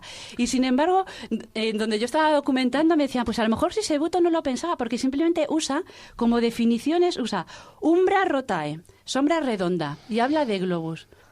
Tú no lo sabes porque él no lo ha escrito, pero a lo mejor en ese intento de explicación, él ya estaba pensando que quizá para que tú puedas explicar ese eclipse tenga que ser redonda. A mí esos detalles, claro, a lo mejor no descubrió nada, porque es erróneo, obviamente, pero es una hipótesis muy buena de partida. Sí te da, no sé, una imagen del modo de pensar que tenían y de que no eran para nada tontos como nos Hombre, los romanos sabían pensamos. que la Tierra era redonda, con lo cual, si los romanos y los griegos lo sabían, no serían tampoco nada extraño que las clases más cultas del hemisferio occidental viejo romano sí supieran que la Tierra es redonda, por lo menos durante un tiempo. Luego es posible que a lo largo de la Edad Media una parte de la población lo perdiera, o la gran parte. Hombre, pero evidentemente siempre... se olvidó. Hubo una minoría que lo supo siempre. Sí, siempre. Claro, el problema es ese es el problema de siempre. La cultura y el conocimiento se concentraba en las clases altas, como dice Carlos, en los monasterios en los que aglutinaban. La gente del pueblo, la inmensa mayoría, eran analfabetos. Pero eso no significa que todos fueran tontos y nadie supiera nada, ¿no? Es que se concentraba simplemente en aquellos que tenían el poder y el nivel para poder tener ese conocimiento. Y esos lo tenían y lo habían traído a lo largo de los siglos. Eso no... Otra cosa, por ejemplo, de diferencia que encontraba es la luz. ¿Las estrellas tienen luz propia o no? ¿La luna tiene luz propia o no? El Sol sí. Pues por ejemplo, Sisebuto hablaba de una luminosidad propia de las estrellas, que eso contradecía, por ejemplo, a lo que decía San Isidoro en su libro. Él decía que no, o sea, la luna no la tiene, por eso, de hecho, se daban los eclipses, pero sin embargo, Sisebuto decía, no, las estrellas sí tienen luminosidad propia también. Esas cosas son súper interesantes. Claro, un rey, te da una imagen... que supuestamente eso tenía que estar dedicado a las armas, a gobernar un poco más, discutiendo de astronomía con el personaje. Con San Isidoro. Con San Isidoro, con el personaje. Con un obispo. Con el único que podía discutir de eso. Porque con nadie el estaba a su único con el que altura. podía hablar. O sea, pero es lo que bueno, dice muy bien Jesús, que nadie estaba a su altura. Es que eso es muy importante. Claro, ni siquiera San Leandro, que era un arzobispo y además era su hermano, pero no llegaban a ese nivel cultural. A ver, lo bueno que tuvo San Isidoro, desde mi punto de vista, es que hizo un sincretismo entre la época antigua y la época que le tocó vivir. Es decir, él cuenta todo hasta el siglo VII. Se puede decir, en cada siglo siempre hay una persona brillante. En el siglo VII estaba claro que era San Isidoro, no hay ningún tipo de duda. Igual que en el siglo XII podía ser Roger Bacon o en el siglo XVI podía ser Leonardo da Vinci. Siempre cada siglo tiene unos cuantas luminarias, ¿no? Y nunca mejor dicho en esta época oscura. En el caso de San Isidoro, lo importante para mí, desde mi punto de vista, es que recopiló todo lo que se conocía. Y el recopilarlo no quiere decir que él aceptara como bueno todo aquello. Es decir, yo creo que siempre ha habido una hermandad hermética que ha conservado esa doctrina inmemorial de los conocimientos más arcanos. Y por supuesto se sabían perfectamente que era la Tierra redonda. Pero lo que hace San Isidoro en sus etimologías, entre muchas de las facultades que él tenía, era cartógrafo. Él hace mapamundis. Y el mapamundi que refleja, evidentemente, es una tierra plana, pero no porque él lo creyera, sino porque así era concebido por en fin, los distintos historiadores y científicos que había en aquel momento. Y evidentemente Sisebuto, que era una personalista, sabía o intuía que a lo mejor eso no era así. Por desgracia, con la destrucción de la Biblioteca de Alejandría se perdió muchísimo de esos conocimientos. Si no se hubiera incendiado esa Biblioteca de Alejandría, esa oscuridad relativa que hubo en la Edad Media no hubiera Jesús, existido. es que es más que relativa. Por ejemplo, la corte imperial en Constantinopla, en Bizancio, nunca pierde el contacto con el Imperio Romano porque eran el Imperio Romano. Entonces, ellos conocían perfectamente en los mapas imperiales de la corte, conocían perfectamente el mapa de Ptolomeo. O sea, sabían que existía China, sabían que existía Zipango, conocían lo que eran las costas de lo que hoy llamamos Vietnam o la India, conocían Ceilán, o sea, sabían cómo era el mundo. Otra cosa es que no pudieran ya llegar, porque habían perdido la capacidad de llegar, pero sabían que existía, porque tenían toda la documentación imperial. Y, por supuesto, las clases hiperelevadas de los reinos germánicos occidentales, medievales, que tenían embajadores, que mandaban embajadas a Constantinopla, que tenían contacto con la gente, por supuesto que sabían. El alto nivel de la población tenía un contacto y conocimiento mucho mayor de lo que pensamos sobre el mundo. Para mí me parece bastante significativo. Dentro de esos 20 tomos que componen las etimologías, porque la etimología no es un librito y tal, son 20 tomos, 448 capítulos, donde prácticamente lo abarca todo. Y cuando digo todo, es todo lo que se conocía en el siglo VII. Bueno, pues uno de esos capítulos es sobre zoología. Es un bestiario que además se utiliza mucho como referencia. Son más conocidos los bestiarios medievales, el de Cambridge, el de Aberdeen, pero este de San Isidoro a mí me parece clave. Y lo que hace es reflejar la zoología que se conocía en aquel momento. Ojo, y cuando digo que se conocía en aquel momento eran animales reales y animales fantásticos. Él en su bestiario menciona al basilisco, pero basilisco como un animal real, es decir, aquel que te mata con la mirada, y también menciona al unicornio, que por cierto San Isidoro es el que añade de su cosecha, desde mi punto de vista, un elemento que luego se transmite de generación en generación. El unicornio era muy difícil cazarle, era una bestia con un cuerno, pero muy difícil de pillar porque te ensartaba con su cuerno. Entonces, ¿qué él hace? No olvidemos, él era católico, él es el que convierte al catolicismo a muchísimos, él convive con 6 reyes visigodos. Y como tal le intenta dar un toque cristiano y moralizante a un mito pagano que es el unicornio. Entonces te dice que la única forma de capturar un unicornio es que se ponga una doncella delante de él, una doncella que sea pura, que sea virgen, que le enseñe un pecho, y entonces el unicornio babeando se acerca allí y de alguna forma pues se deja hacer lo que quiera. Bueno, es decir, se cristianiza, no penséis más.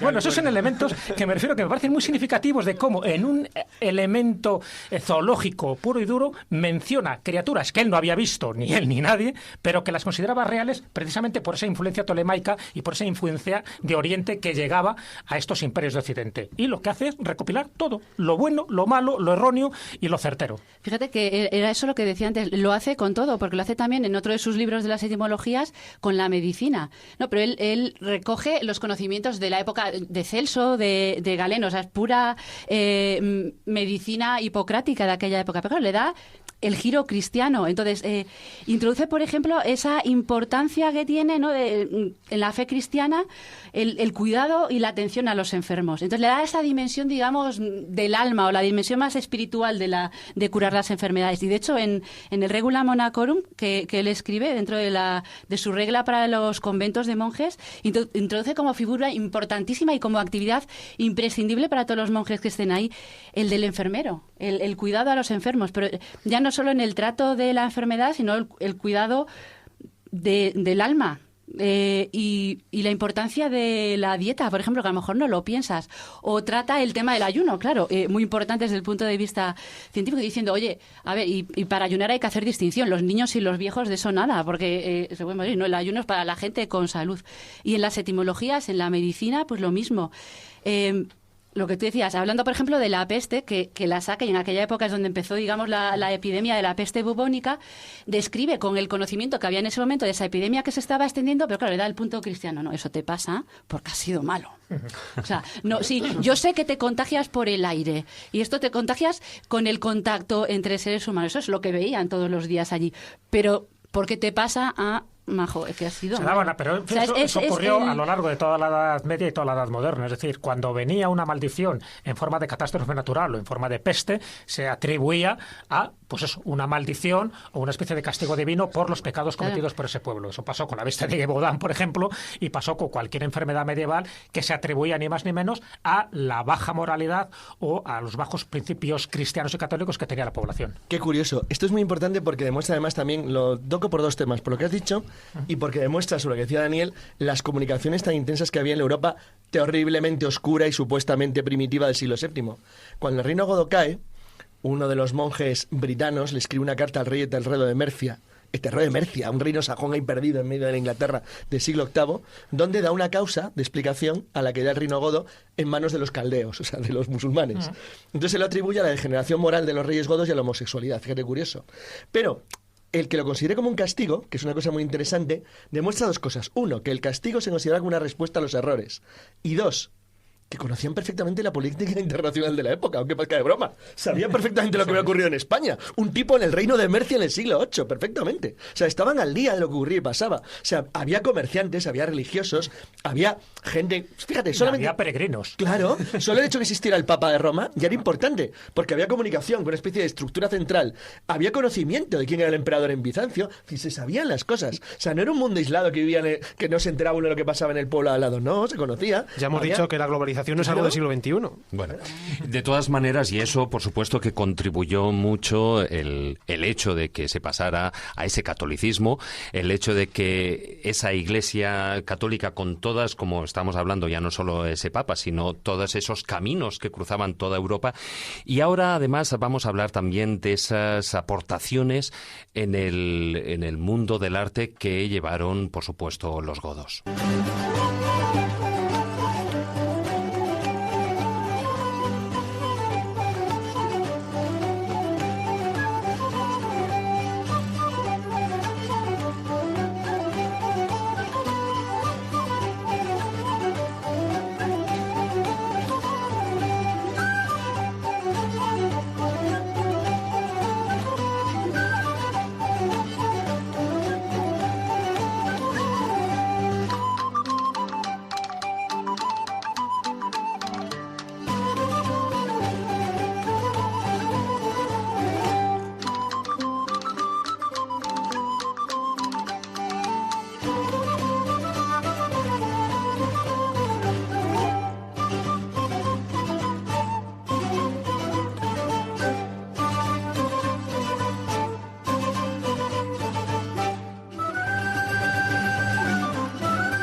Bueno, para que luego no hablen de las influencias medievales en la música, esto casi parece una sevillana. Oye, bueno, veníamos hablando de esa aportación en el mundo del arte que ofrecieron los godos, y de hecho, por ejemplo, aquí en la misma capital, en Madrid, junto al Palacio Oriente, lo que son los jardines del Palacio Oriente, incluso creo que recordar que de las 20 estatuas que hay, creo que hay 5 estatuas que pertenecen a los reyes visigodos. Sí, David, aquí hay unas espléndidas estatuas, de las 20 estatuas que se hicieron para el Palacio de Oriente. Bueno, se hicieron más, en su origen. Se hicieron más de 100. Exacto. Además, luego contaremos por qué están ahí, no están donde tenían que estar, donde en un principio se ubicaron. Hay 5 de las cuales representan a los reyes godos como los primeros reyes. ¿Por qué? Porque todo esto, ¿por qué se hace aquí? Porque tiene una simbología muy de apoyar a la monarquía, vincular a la monarquía desde los reyes más antiguos, que son los reyes visigodos. Claro, ¿no? porque, y perdona que el inciso, cabe recordar, como he dicho, que están en los jardines del Palacio de Oriente, es decir, al lado del Palacio Real. Sí. Y que ahí estén esas, por ejemplo, como son el caso, ¿no?, esas 5 imágenes de reyes godos, cuando incluso hay gente que habla de que los godos o los visigodos fueron los primeros unificadores de Hispania, etcétera, etcétera, la primera raíz, más allá de Fernando el Católico, Isabel, ¿no?, Fernando Isabel, ahí estaríamos dando, como tú bien dices, ese soporte un poquitín oculto a la importancia de la realeza en España. Sí, además, estas esculturas se realizan durante el reinado de Fernando VI, recordar más o menos entre el 1750 y 1753, en 3 años se realizan todas estas esculturas de la mano de los escultores Juan Domingo Oliveri y Felipe de Castro, que capitanean un grupo de escultores que se ponen a base de cincel sobre piedra caliza unas estatuas monumentales pues de 2,5 metros, 3 metros, y concretamente de lo que has dicho tú, David. Los primeros reyes godos que están aquí son 5. Están Ataulfo, muerto en 415, Eurico, Leovigildo, Suintila y Bamba. Y los demás, hasta llegar hasta 20, son reinos de los primitivos reinos, o sea, reyes de los primitivos reinos cristianos. Sí, vaya, Don Pelayo, Alfonso II, Ramiro de Asturias, Ordoño, sí, así hasta 20. Entonces, bueno, incluso está Moctezuma y Atahualpa. Está Moctezuma Moctezuma y imperios Atahualpa que representaba cuando fueron conquistados. Exactamente. Entonces, con ese afán de vincular, es decir, bueno, no tenía nada que ver Fernando VI con todo este linaje de reyes, pero es como la voluntad de aunar la monarquía. Perdón, pero sí tenía que ver, luego hablamos de eso. Sí, bueno, ya me contarás. Entonces están estos restantes 15 monarcas. Bueno, aquí, ¿por qué estas estatuas están en lo que es en la Plaza de Oriente? En un principio iban a estar en la parte superior del Palacio Real. Y fijaos, os doy un dato. ¿Os acordáis de cómo están distribuidas las esculturas en la Basílica de Roma de San Pedro? Pues estarían forma de ahí, herradura, ¿no? En forma de herradura, ahí arriba. ¿Pero por qué se desestimó esta opción? Pues dado no sé qué problemas constructivos hubo con este palacio, porque ya se tuvo que retranquear el tercer piso de este Palacio Real para eliminar el peso excesivo que tenía en la fachada. Pues estas esculturas se quitaron de ahí, puesto que parece ser que no aguantarían el peso de la fachada estas esculturas. Pero luego hay la rumorología, la tradición, pues parece ser que a raíz de un sueño de la esposa de Fernando VI, la reina Bárbara de Braganza, que soñó una noche que esas esculturas se precipitaban al vacío y se rompían haciendo añicos, se quedaban destrozadas, y entonces eso dio como una especie de apoyo a la decisión de que no fueran ubicadas en esa zona. ¿No es así? La verdad es que es, como comentas, curioso. Lo del sueño no deja de ser cuanto menos peculiar, ¿no? Porque da una especie de simbología, como si la monarquía también fuese a caer. Como ha dicho Jesús, tenemos más estatuas, e incluso algunas de ellas fueron a parar a Toledo. En Toledo tenemos algunas de ellas que Lorenzana mandó traer, e incluso 2 de ellas son de reyes godos. A Toledo y a Vitoria. También. La mayoría de las estatuas visigodas fue a Vitoria, que no tiene ninguna relación con los visigodos en aquella época. Bueno, sí tenía que ver porque fue una de las ciudades que construyeron junto a Guerrecópolis. Pero normalmente intentaron ubicar cada estatua de estas en lugares donde se pensaba que tenían pues un cierto predominio histórico. Las que se mandaron a Logroño, por ejemplo, fueron destruidas durante la Guerra Civil con los republicanos, porque pensaban que todo lo que era real había que destruirlo. Eso también pasó en Toledo, al menos 2 seguramente, que fueron la de Ercesvinto, seguramente se perdió en alguno de los bombardeos que sufrieron alrededor de Alcázar. Y ahondando un poquito en el vínculo, que a lo mejor era lo que Carlos quería decir, de por qué están esas estatuas allí, por qué los Borbones tienen este interés, es que tener en cuenta que los Borbones son extranjeros. Entiéndaseme lo que quiero decir, ¿no? Entre comillas, son extranjeros. Es una dinastía que llega a España desde Francia. Ajá. Y una manera, siguiendo un poco la línea que ha desarrollado el profesor González Fernández de Murcia, es de justificarte. Es decir, esos reyes que están ahí abajo, en este caso los reyes godos, reyes asturianos, reyes castellanos, son los mismos que están justo en el palacio que está a su espalda, que son los reyes que actualmente gobiernan España. Es para que la gente viese un vínculo directo entre una monarquía y la otra. Ese es el asunto, es exactamente ese. Vamos a ver. La monarquía española, de manera tradicional, desde la Edad Media, Es decir, es evidente que a efectos simplemente prácticos y lógicos, la monarquía más antigua de Europa en continuidad de Estado es la danesa. Aunque nadie lo crea. La primera bandera es la danesa también, el Dannebrog, sí señor. Pero, sin embargo, la más antigua en continuidad dinástica de continuidad es la española, porque viene desde el Lux Pedro, desde el yerno de Pelayo. Eso está clarísimo. Hay una continuidad de reinos clarísima. Sin embargo, a los reyes, sobre todo a partir de Carlos I, les interesaba demostrar, como eran dinastías, como ha dicho muy bien Daniel, extranjeras, que había algo más atrás. ¿Y ese algo más atrás qué era? Pues si el Dux Pedro era hijo del si Alfonso, rey de Cantabria, rey de Asturias y duque de Cantabria, era hijo del Lux Pedro de Cantabria, es porque tenía que tener alguna raigambre goda. Y le vinculan a la familia de Chindasvinto. Con lo cual tiran la lista de los reyes de España hasta Larico, que nunca estuvo en España, pero que aparece en las cronologías a partir del padre Mariana como primer rey de España. Esto es muy interesante porque Alfonso X, de hecho, mete como reyes de antepasados suyos a los reyes godos. De esa manera extiende más que su linaje, es decir, su derecho divino de reinado hasta más atrás, hasta un punto casi mítico, lo cual le da, pues bueno, una fuerza mayor que incluso, por ejemplo, la de los francos, lo cual es muy interesante, porque es anteceder a Carlomagno. Fijaos qué curioso que a mediados del siglo XVII, un personaje como es Diego Savera Fajardo muy, muy conocido, ensayista y político, escribe una obra que es Corona gótica, castellana y austriaca. Como diciendo que la corona gótica, la castellana y austriaca, valga la redundancia, eran exactamente lo mismo, era una línea continua que no se separaba en el tiempo. Y es más, estamos en el año 1648 aproximadamente, contexto de la Guerra de los 30 años, básicamente los grandes rivales eran España y el Imperio Sueco.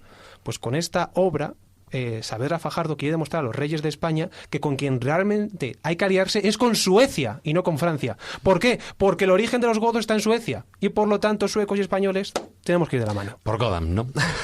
Bueno, me gustaría rescatar el tema del arte porque, bueno, evidentemente, Carlos, Daniel, o sea, empezáis, cogéis una linde y no la soltáis. Sí que, por ejemplo, estamos hablando de esas imágenes, de esas estatuas que están idealizadas porque no son de la época, estamos hablando del siglo XVIII, si no recuerdo mal. Y junto con esas imágenes, esas estatuas, bueno, ¿quieres aportar más datos sobre ellas? Porque también hay otras... Únicamente quería destacar, porque esto está en Madrid, se puede ver, incluso muchas de ellas están en los jardines de Sabatini, en el Parque del Retiro, en fin, en la Puerta de Toledo también hay alguna. Es decir, los escultores que hicieron esto no tenían ni idea de cómo iban los vestidos. Pero ni idea, por supuesto, ni puñetera idea. Es decir, de hecho, hay pedestales que han cambiado el nombre. Claro, no corresponde con el personaje. Pero bueno, eso no se lo digas a nadie. Si analizamos cómo están, porque es de buena fe estar y analizar las cosas que tenemos delante. Decir, vale, este es Leovigildo. A ver, ¿cómo vestía Leovigildo? Pues están representados auténticamente con una vestimenta romana, con esas faldas romanas, con esas capas cogidas con fíbulas, que son una especie de piezas ornamentales que agarraban estas telas, y con unos escudos, bueno, que no, es decir, se lo han sacado todo de la manga, están absolutamente inventados. Y, ojo, para un rey, como antes habéis comentado, para un rey visigodo era fundamental la capilaridad, es decir, barba, pelo largo, porque ahí radicaba la fuerza, la virilidad. Y ya nos contarás, Daniel, por qué te has dejado la barba y el pelo largo. Ya nos contarás tus razones profundas, porque ahí está ahí radica la fuerza. Una tradición que viene bíblica de Sansón, ¿no? Y Dalila, etcétera, etcétera. La estatua del Cicenburgo, hombre. Es más, algo tiene que haber de verdad en esto, puesto que os recuerdo que cuando en Vietnam reclutaron a los indios norteamericanos para hacer de rastreadores, no se les ocurrió otra cosa que cortarles el pelo, porque claro, todos tenían que ir con el señor, sí, Paul, esto cortado, ¿no? Pues claro, perdieron la mayor parte de sus Es que ya no tenían la antena. Les cortaron las antenas. Bueno. Si quieres podemos viajar mucho más atrás en el tiempo. Un parapunte sobre todo a nivel arquitectónico, porque hace 15 días ya hablamos algo sobre que era la iglesia de San... Quintanilla de las Viñas. Exactamente. Además, sobre la cual ya realizaste un trabajo, contaste esa anécdota, pero ¿hay alguna que otra muestra en España todavía de ese arte visigodo? Sí, bueno, traigo a colación esta, que es la iglesia de Santa Comba de Bande, Pero bueno, ya sabemos que hay varias, pero es que aquí hay varias cosas que, bueno, no lo he descubierto yo, que está y existe, y son datos que se encuentran en las fuentes de investigación y de información, que son muy curiosas, como el pueblo visigodo continuador del mundo romano, de coger todos los símbolos, convertirlos, sacralizar otra vez todas estas cosas en una España que es la Hispania hispano-romana. Es decir, en Santa Comba de Bande, que está en la provincia de Orense, tenemos una típica planta de esta construcción de cruz griega, es decir, acordaros, de brazos iguales, y es una iglesia pequeña, monacal, es decir, que se le fueron añadiendo dependencias, habitaciones de monjes y tal, y parece ser que estaba construida a final del siglo VI, más o menos después o posterior a la incorporación del reino suevo de Galicia a la monarquía toledana, ¿no? Y está consagrada a San Torcuato. Esta construcción, bueno, aquí estáis haciendo ya coña con el nombre. San Torcuato, ya luego os contaré qué ritual pagano hay dentro de la iglesia en relación a este santo, ¿no? Estos muros, como construían los visigodos, es muy diferente a como lo hacían los romanos. Los romanos tenían los sillares muy iguales, hileras entrelazadas con ladrillo. No, ellos cogían piedras de distinto tamaño, pero luego las lograban cuadricular de tal forma que ese muro se sostenía. Se llama Tetrix. Y además ha llegado hasta nuestros días golpes. Lo que es la tradición cantera, porque yo he estado en casas, en los Pazos de Ulla, por ejemplo, que ya comenté, que están con esa tradición de canteros tan buena que dominan la piedra a la perfección, ¿no? Pues ahí podemos ver los famosos arcos de herradura visigodos, y hay una serie de pinturas que unos dicen que, bueno, son del siglo XVI, otros que son anteriores, y en la que, como de la mismo modo que en Quintanilla de las Viñas estaban los símbolos del sol y la luna, aquí podemos tener en el interior del arco que da entrada al altar principal un alfa y omega y un sol y una luna también, haciendo referencia pues que Dios es el principio, el fin, como el ser infinito que todo lo abarca, ¿no? Hay una bóveda estupenda, toda llena de pinturas, que algunas de ellas fueron muy deterioradas en tiempos pasados, con ponerle focos, las quemaron. Y hay una serie de frisos que, como en Quintanilla de las Viñas, recuerdan al público, al feligrés que era absolutamente analfabeto, cómo eran los elementos de la Eucaristía, es decir, el pan simbolizado por el trigo y el vino simbolizado por los zarcillos de uva, etcétera, etcétera, ¿no? Entonces, hay en esta concretamente podemos ver elementos constructivos como las columnas. Las hay. Unas de ellas son de orden corintio, que os recuerdo que es el tercer y último orden romano de lo que es de las columnas. Es decir, existe el dórico, el jónico y el corintio. Y esta serie de elementos fueron cogidos de campamentos militares romanos y fueron introducidos allí de una forma, bueno, pues lo integraron perfectamente. Dentro de la propia iglesia hay dos cosas que quería que los oyentes se dieran cuenta. Sí. Te estás quedando seco. No, pero eso por el mazapán, que es que nos tiene aquí Daniel, joder, que...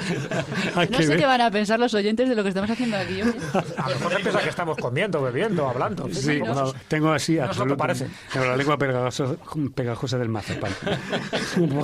Bueno, hay lo que hace de altar, de la misma forma que en Quintanilla de las Viñas había un altar, una piedra vertical y otra horizontal, que era una ara romana de sacrificios al dios Júpiter. Pero ¿y esto por qué lo sabemos? Porque tiene una acanaladura en todo el reborde que era para recoger la sangre de los animales, con un reborde y un pitorro al final que se recogía dicha sangre.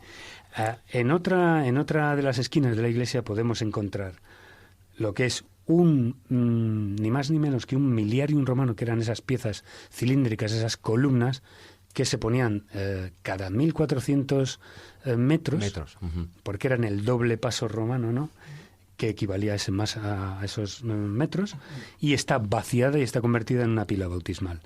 también podemos encontrar lo que es el sarcófago donde estaba, en teoría estaba San Torcuato, y lo que me refería con el ritual pagano, hay una mano esculpida, es decir, vaciada hacia adentro, donde la gente hasta hoy en día pone la mano ahí y pide un deseo a San Torcuato, que puede ser mano izquierda o mano derecha. No sé cómo se las han apañado para que esa mano sea ambivalente en estas dos cosas. Oye, lo que sí que, bueno, estamos hablando de esas iglesias y a lo largo del tiempo, bueno, antes hemos estado hablando también de Isidoro. Isidoro presidió lo que fue ese cuarto concilio de Toledo en el año 633, si no recuerdo mal, pero justo unos 40 años atrás, en el tercer concilio, hacia el 589, hubo una serie de imágenes que fueron retiradas de las iglesias cristianas y que, bueno, en muchos de estos casos estamos hablando de esas vírgenes visigodas. ¿Dónde fueron a parar? Bueno, cuando son retiradas no es en el tercer concilio de Toledo, sino justo con la invasión musulmana. Es decir, ante el miedo de que fueran expoliadas, de que fueran saqueadas, de que fueran destruidas, se intentan resguardar ese tipo de imágenes. Y aquí para mí es uno de los grandes misterios visigodos. Es uno de los que prácticamente no se da importancia porque nadie repara que justo cuando se produce la conversión de Recaredo al catolicismo, evidentemente había un culto también a la Virgen, y la Virgen se la representaba de dos maneras, o bien en pinturas murales o bien en esculturas. Las pinturas murales, algunas dicen que se han conservado, pero siempre hablamos de tradiciones. Para mí, como bien sabéis, que me gusta un poco escarbar en este tipo de leyendas, de tradiciones que tienen que ver con la religiosidad y sobre todo con la cultura popular, ¿no? Esa cultura que a veces se convierte en superstición. Me llamó mucho la atención de que esas imágenes que se esconden en el 711 por la invasión musulmana, cuando aparecen en la Reconquista a partir del siglo XI, XII y XIII, ya no son visigodas, sino que son románicas. Es decir, hay una especie de transmutación de una imagen visigoda del siglo VI, del siglo VI, a una imagen románica del siglo XII, siglo XIII. Entonces, ¿qué ocurre con esas imágenes visigodas? ¿Existieron o no existieron? ¿Qué ocurre con aquellas pinturas? De hecho, en la Catedral de Sevilla hay una imagen, una pintura mural, que es de Nuestra Señora de la Antigua, que dice la tradición que es la más antigua conservada en España y que procedería de la época visigoda. Sin embargo, cuando tú ves la imagen, evidentemente no es del siglo VII. Lo mismo pasa con todo ese tipo de esculturas, de imágenes tridimensionales que se encuentran de la Virgen. Una de ellas, por ejemplo, la Almudena, otra podría ser la de Guadalupe.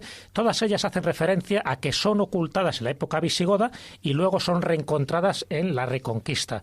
Pero no son las originales. Es verdad que muchas han desaparecido con el tiempo y sobre todo con la invasión napoleónica, con la guerra civil, fueron destruidas y se han hecho copias. Pero cuando hablamos de este tipo de leyendas, justo cuando aparece, y algunas se conservan de la época, estamos hablando del siglo XII, siglo XIII, son románicas. La de Atocha, por ejemplo, también se dice lo mismo. Y la de Atocha, en teoría, sí es original, no así la de la Almudena, que sufrió distintas destrucciones, y la que ahora mismo se ve en la Catedral de la Almudena en Madrid es una reconstrucción totalmente distinta. Incluso aunque fuera una reconstrucción de la original, tampoco sería visigoda. Unos dicen que a lo mejor la Virgen de Nuestra Señora de Lis, que está justo en la cripta de la Almudena, a lo mejor esa podría ser una imagen visigoda, lo cual también tengo mis serias dudas. ¿Qué ocurre con aquello? Para mí es un misterio, es decir, que desaparezcan de esa forma esas imágenes y que a día de hoy, además eso lo hemos estado comentando hace poco fuera de micrófono Dani y yo, es que no hay ni una sola escultura y evidentemente alguna tenía que haber durante ese periodo visigodo. ¿Dónde están? Dilo, confiésalo. Las tienes tú. En casa de Dani. Buenas noches, hasta mañana. No puedo comentar mucho más.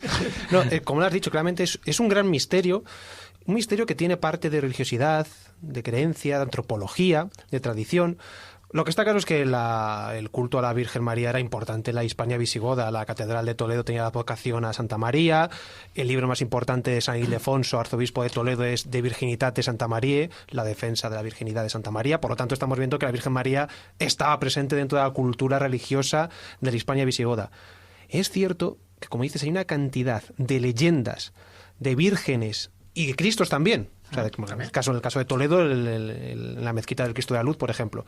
Pero centrarnos en el caso de vírgenes, de imágenes religiosas en general, escondidas por la llegada de los musulmanes, como igual se pudieron esconder los tesoros, véase el tesoro de Guarrazar, quedaría pues para escribir prácticamente un libro sobre misterios, sobre esas imágenes religiosas. ¿Dónde están? ¿Qué pasó se con produce ellas? como un proceso alquímico, se transforman.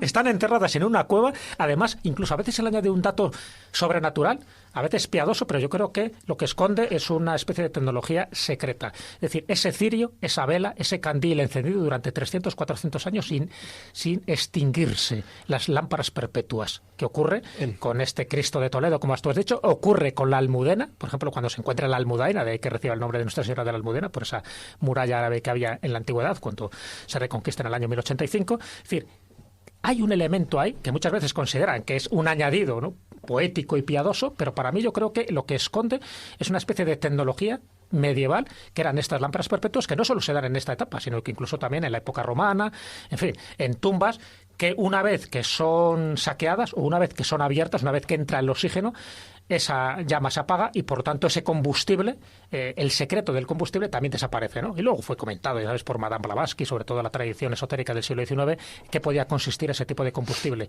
Pero el hecho es que está ahí. Es decir, es como si hubiera también esa especie de hermandad hermética que hemos comentado antes, que preserva un conocimiento que perdura desde la época grecorromana y que solo lo detentan unos pocos.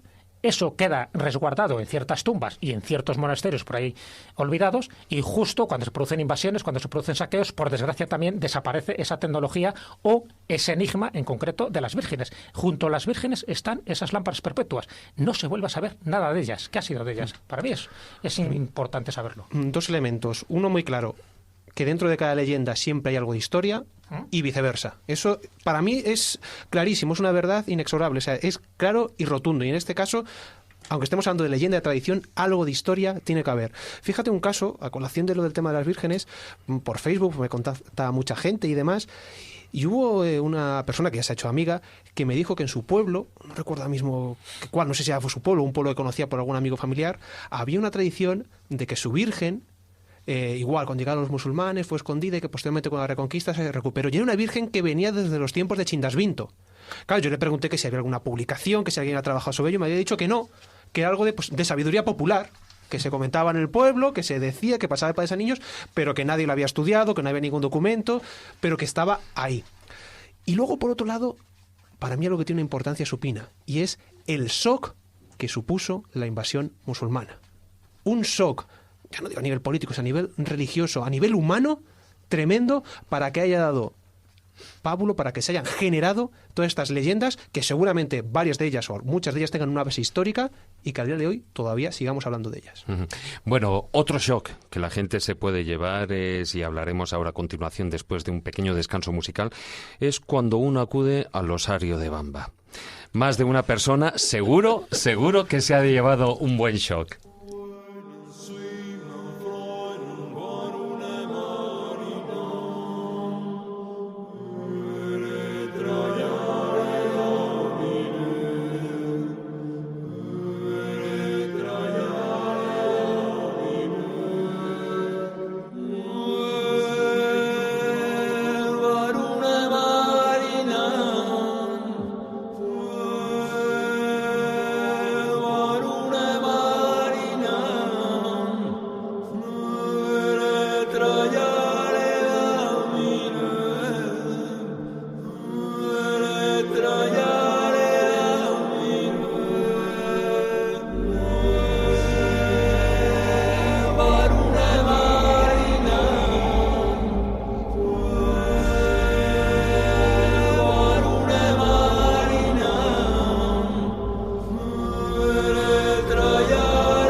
Bueno, pues estamos escuchando hablando del Osario de Bamba, ese funeral visigodo de nuestro amigo Neónimus, que ya tuvimos en el anterior programa, en esa primera parte de Misterios Muy Godos que tuvimos aquí en la Escóbula de la Brújula.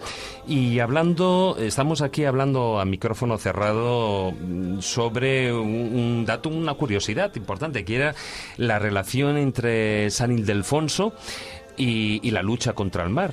contra el mal, perdón. Eso es. Básicamente lo sacaba a colación porque dentro de nada, de 2 semanas, si me equivoco, el día 23 de enero, es San Ildefonso. Sí. El Salto, patrón de Toledo. San Ildefonso es uno de los grandes arzobispos de Toledo. De hecho, es un nombre 100% germánico, viene de Hilde, que es batalla, y Fonsus, que es presto, dispuesto, algo así como aquel que está presto, dispuesto a la batalla. Fijaos qué nombre más bonito. Y el nombre por esencia de los reyes de España, como Luis el de Francia. Efectivamente. Bueno, pues el detalle que yo quería poner a colación un poco del tema de la magia es que en época visigoda tenemos por un lado la legislación civil que se ocupa, en este caso, de cuidar lo que es el cuerpo, y la legislación religiosa que se ocupa de cuidar el alma. Y el mejor elemento que tenía la iglesia visigoda para luchar contra el mal, que eran los exorcismos. Claro. Algo no solo la iglesia visigoda, sino la iglesia cristiana católica en general, ¿no? Pero bueno, al elemento cronológico nos estamos refiriendo con la etapa visigoda. Y San Ildefonso nos describe cómo había que realizar un exorcismo. Porque bueno, con Hollywood y demás puede hoy en día los oyentes lo tengan un poco contaminado, distorsionado, ¿no? Demasiados efectos de luz y sonido, cabezas que se dan la vuelta. Bueno, gente que camina hacia atrás. Sí, entonces, en realidad la esencia del exorcismo, porque tiene una esencia espiritual y cultural muy importante, se pierde en favor de lo que es el espectáculo. Bueno, San Ildefonso dice que el exorcismo hay que realizarlo con palabras directas, sencillas, claras, rotundas, que la persona que está recibiendo el exorcismo sienta la fuerza ante la oración de Dios. Y no solo eso, sino que las personas que están presentes, esto quiere decir que era importante cuando se realiza un exorcismo que haya gente presente. Las personas que estén presenciando ese exorcismo se emocionen ante la lucha del bien y del mal.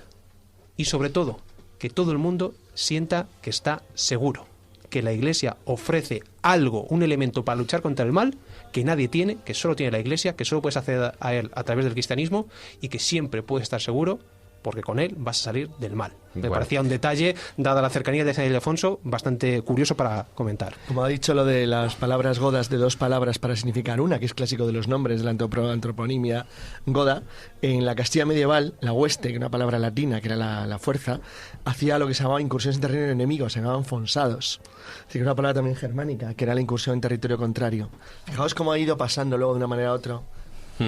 Bueno, y hablando de, como estamos, de ese osario, ese lugar al que a algunos les crea admiración o otros espanto, pero lo que sí que, sin lugar a dudas, es uno de los lugares más hermosos, más enigmáticos para visitar. Ahí tenemos en Castilla y en especial, bueno, en lo que es la provincia, si no recuerdo mal, de Valladolid, ¿no?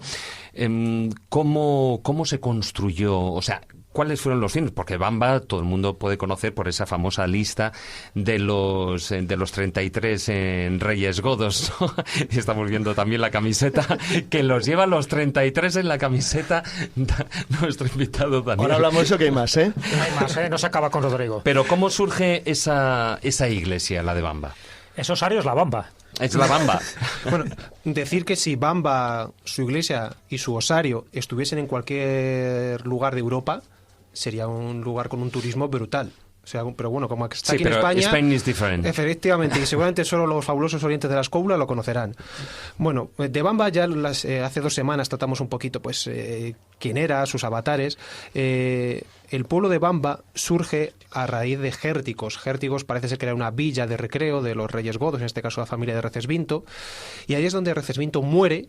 Y al morir allí se nombra rey a Bamba. Y en ese mismo lugar parece ser que Gérticos toma el nombre de Bamba. Y a partir de ese momento ya esa localidad se la conoce como Bamba. Creo que Carlos quiere apuntar algo. En la Edad Media, en la época de Fernán González, a la zona de Gérticos, que se sabía que era donde Bamba se eligió rey y muere Recesvinto, se la dominaba en las crónicas castellanas sedes bambrensis. O sea, se sabía perfectamente, estaban obsesionados con ese lugar. Por eso luego la Orden de San Juan crea una capilla en la que decide que con los huesos y los cráneos de todos sus miembros hacer las paredes. Es precioso, ¿eh? Sí, sí. Por cierto, hay más cráneos que habitantes tiene Bamba. Sí, antes habrá unos 400 más o menos. Empezaron en el siglo XIII, le dio tiempo. Claro, les ha dado tiempo a lo largo del tiempo. Calavera. Y eso que Gregorio Marañón se llevó una cuanta. Tenía una bonita... Creo que la han quitado. Había una especie de frontispicio en latín. Sí, lo han quitado, ¿verdad? Ya no estaba. Yo decía que estuve, no estaba. Que decía, como ves, yo fui. Sí. ¿Cómo? Joder, ya se me ha olvidado. ¿Ves? A ver, Jesús. Eso es la ¿Cómo cerveza te ves? rápida. A ver. Como te ves, yo fui. Como te ves, yo me vi. Yo me vi. Como me ves, te verás. te verás, Todo sí. acaba en esto aquí. Piénsalo y no pecarás. Y lo han quitado. ¿Por qué lo han quitado? Qué pena. Han ¿no? quitado Porque lo de daba no morbo, yo qué sé. Porque ahora pegarás. traumatiza y esto no. Sí, hombre. Pero eso, sin embargo, No sí te que lo traumatiza el tienen cartel cuando ves las paredes. en el osario de Ébola, en Portugal, sí que tienen ese cartel. ¿no? Bueno, hay muchos... sí, continúa como estabas diciendo, Dani. No, básicamente era para dar entrada al por qué nos encontramos esa fabulosa iglesia que tuvo un origen en un templo visigodo, Sí. sobre el que se colocó el que conocemos actualmente, que además tiene una columna en una de sus salas muy peculiar. Sí, es una columna en forma de palmera. Efectivamente. Para mí es el Asis Mundi, es lo que une la tierra con el cielo. Además, una columna sanadora. Si te fijaste, verás que está como descascarillada, pero Sí, no sí, es por sí, la sí. erosión, es porque iba la gente allí y rescataba algún trocito de piedra considerado como un talismán, como una reliquia, que luego se lo llevaba. Y bueno, y menos mal. Sí, algunos que se no llevó lo algo llevaba. más que una reliquia. Y algo más, Sí, ¿no? sí, se llevó algún trozo más. Y además una iglesia muy vinculada, estamos hablando de una iglesia de estilo mozárabe, dedicada a Santa María, curiosamente, para que veas un poco la importancia que tenía el culto a María también en aquella época. Y una iglesia que luego fue poblada y sobre todo restaurada por los caballeros hospitalarios. De hecho, la Cruz Blanca está en bastantes lugares de esa iglesia. Y interesante también, que es algo que pasa desapercibido, muchos de los capiteles historiados que tiene Bamba, a mí me parecen increíbles. Hay mucha gente que va directamente al osario y pierde de vista un poco otro tipo de ornamentación simbólica. Uno de ellos tiene que ver con la psicostasia o la pesada de almas por parte de San Miguel. Interesantísimo, nunca había visto una cosa igual. Hay también una especie de cabeza de diablo con una especie de red que lo que intenta representar o simbolizar es cómo te puede enredar el alma cuando tú sigues una vida pecaminosa. Bueno, pues está reflejado ahí. Incluso, y es otra cosa que a mí también me llamó la atención, ¿no? Es un capitel del zapatero y se ve a un hombre que está curtiendo el cuero con la boca de tal manera que parece que tiene la lengua fuera. Es como una especie de lengua. Pero claro, ten en cuenta que es un capitel bastante alto y si no tienes una cámara con un zoom, pues te puede inducir a error, ¿no? Sobre todo el efecto óptico. Pero sin embargo es un curtidor. Es decir, están representados tanto los oficios más profanos con elementos sagrados y sobre todo muy relacionados con el tránsito al más allá. Cuando ves esa columna en forma de palmera, que por otra parte también está en San Modelo de Berlanga, Efectivamente. te das cuenta de que es más que una columna. Es el soporte entre ese cielo y esa tierra y que eso es un camino, es un paso, una dimensión hacia el más allá. Y Bamba, ahí tan pequeñito, en ese pueblo que está a 17 kilómetros dirección de Zaratán, partiendo de Valladolid, Pero es Jesús, increíble. es que Bamba es uno de los lugares mágicos de España. Totalmente, pero es que es el tiene centro de los todo- campos góticos, todos del los campo de los requisitos, godos. Es un todos. sitio increíble. Si analizamos todos los elementos que hemos ido tratando, lugar de muerte de Recesvinto, lugar de elección de Bamba, templo visigodo, construcción de edificio mozárabe, la columna en forma de palmera, el osario, ¿qué más se le puede pedir a un lugar de contenido histórico, mágico y cultural? San Juan de Baños, el que he comentado antes, Sí, la anécdota Valencia. del Recesvinto, es importantísimo también. Tiene todos los elementos, porque tienes también un lugar donde ocurre algo, en este caso una curación milagrosa, donde hay unas aguas también destinadas a esos efectos terapéuticos y bajo la advocación de ninfas paganas. Y luego, porque el lugar en sí, dentro de Palencia, de la provincia de Palencia, es clave como elemento también de peregrinación. Es decir, es un lugar donde antiguamente, antes de que aquello se fuera cristianizado, ya la gente iba allí. Iba la gente para curarse, para rezar, para invocar. Es decir, se consideraba que era un lugar de poder. Hay ciertos sitios dentro de nuestra península, también en las islas, pero en la península, sobre todo relacionado con este tipo de curaciones, que son claves, donde las leyendas, donde las tradiciones y sobre todo donde la tradición mágica confluye con mayor especialidad o con mayor fruición. Esto huele a ruta. Huele a ruta. Yo creo que sí, hay que- Exactamente, eso es lo que estaba diciendo antes de tocar el último tema en 2 minutos, que es, bueno, en breve vamos a preparar esa ruta escobulera hacia Bamba, o sea que... ¿Hemos hablado del cochinillo? También, todo está incluido. Y el vino de rueda, todo. Y ese ruido visigodo de rueda. Bueno, y... Tenemos 2 minutos no más, o sea que os voy a cortar el micro si os pasáis, para hablar de esos últimos reyes godos, porque solo, es decir, terminó, sí, apúrate, terminó ese imperio godo en el 711, o hubo unos reyes más tarde, hasta podríamos decir hasta el 725. Perdona, David, después de Bamba, ¿quién fue? Hervigio. ¡Hervigio! Ya estaba tardando, lo esperaba tardando ese ansiosamente. Hervigio. Yo sabía que íbamos a acabar hablando de Hervigio. Venga, en serio, 2 minutillos. Bueno, vamos a resumir muy resumido. Sudando prácticamente. Bueno, Es que al final no vamos a hablar de Hervigio. es una pena porque se merece un programa completo Hervigio. Bueno, nos vamos. Año 711. Don Rodrigo. Batalla de Guadalete o Batalla del Lago, como queramos. Hay dudas exactamente sobre el lugar geográfico en el que se celebró, y habitualmente se coloca ahí la caída del reino visigodo de Hispania, de Toledo, con la muerte de Rodrigo. ¿No? Que la muerte de Rodrigo y su enterramiento también da para mucho, y yo creo que no da tiempo. Pero ¿qué sucede? Que muchas veces se piensa que el reino visigodo, bueno, iba a caer sí o sí, era inevitable, y no es cierto. No es cierto, vamos a ver. Estaba en una coyuntura de crisis tremenda. Había una crisis terrible. Exactamente, pues ahora también estamos viendo un tiempo de crisis, pero no significa que España vaya a desaparecer. O no lo parece. Dale tiempo. No soy yo.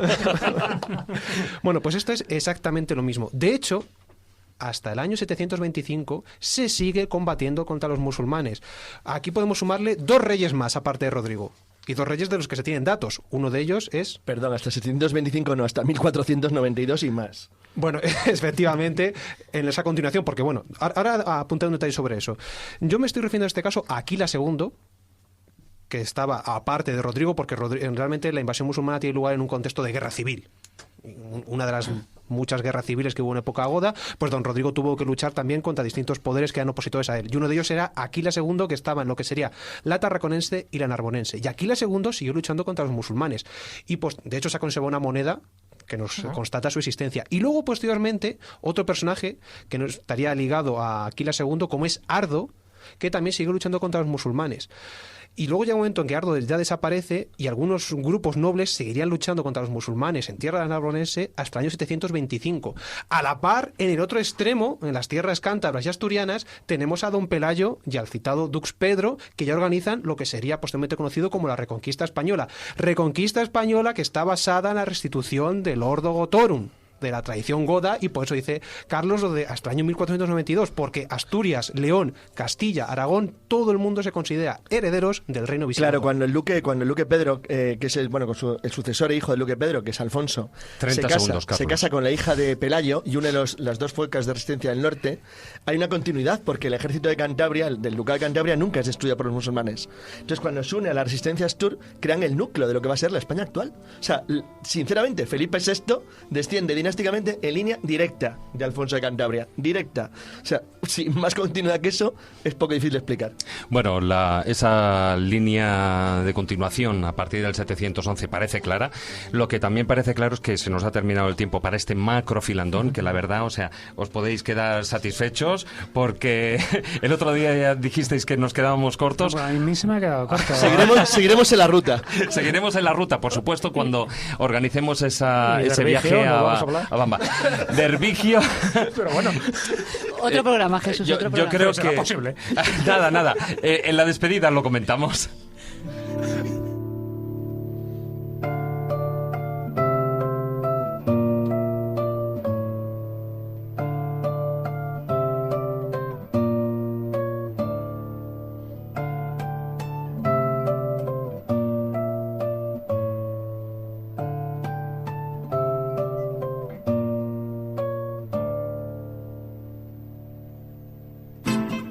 La escóbula de la brújula. La escóbula de la brújula.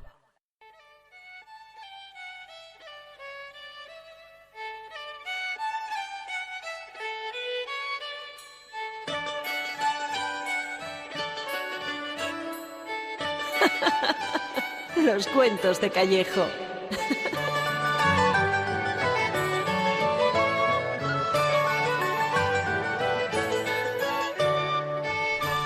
Bueno, Jesús, este programa esta semana sí que te toca cuentos, porque como dije hace 2 fines de semana, nos los fumamos literalmente. Bueno, yo creo que es que lo exigía el guión, porque estaba tan condensado, había tantos temas, había tanto que hablar, que bueno, el cuento se podía prescindir de él, y yo creo que hicimos bien, porque ya has visto que incluso en este segundo programa se nos ha quedado corto y nos hemos quedado sin hablar de Hervigio.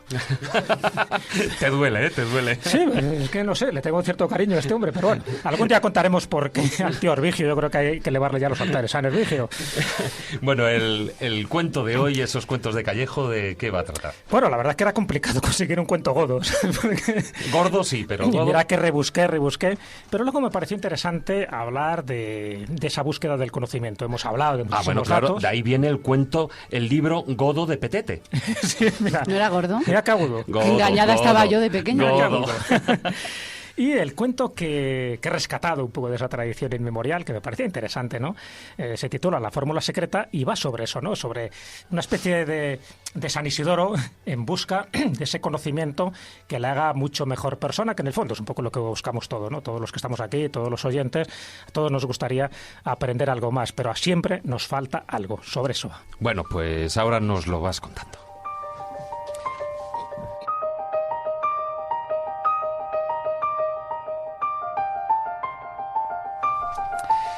Un científico se había pasado 10 años investigando la posibilidad de transformar el agua en petróleo.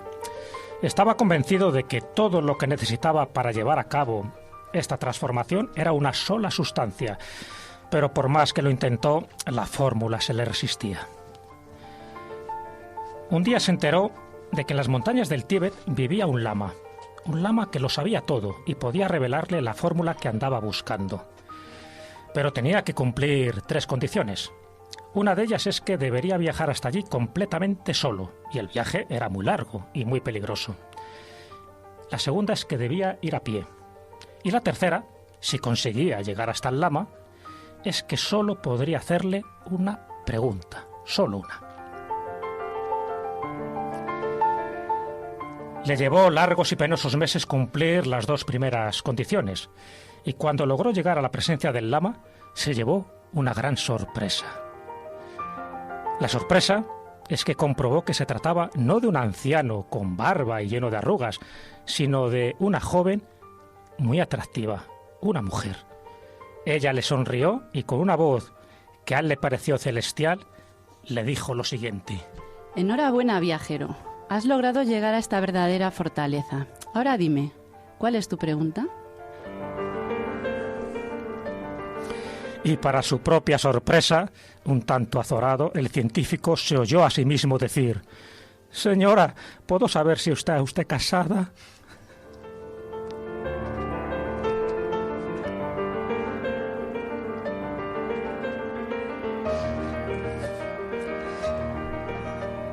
Bueno, yo creo que se salió un poquitín del guión, ¿eh? Hombre, yo creo que sí. La conclusión, podría decir, ¿y esto a qué viene, no? ¿Dónde está esa fórmula secreta? Evidentemente, solo podía hacer una pregunta. Él no hizo la pregunta adecuada en el momento oportuno, porque en el camino del conocimiento la distracción es muy peligrosa, ya que te puede apartar de tu verdadero objetivo. Hemos hablado mucho del cristianismo, del catolicismo.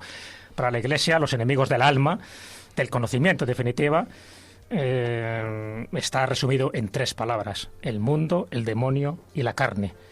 Pero para la vía chamánica, esa vía chamánica que tanto propugnó Carlos Castaneda en las enseñanzas de Don Juan, él decía que para el hombre de conocimiento los enemigos son 4.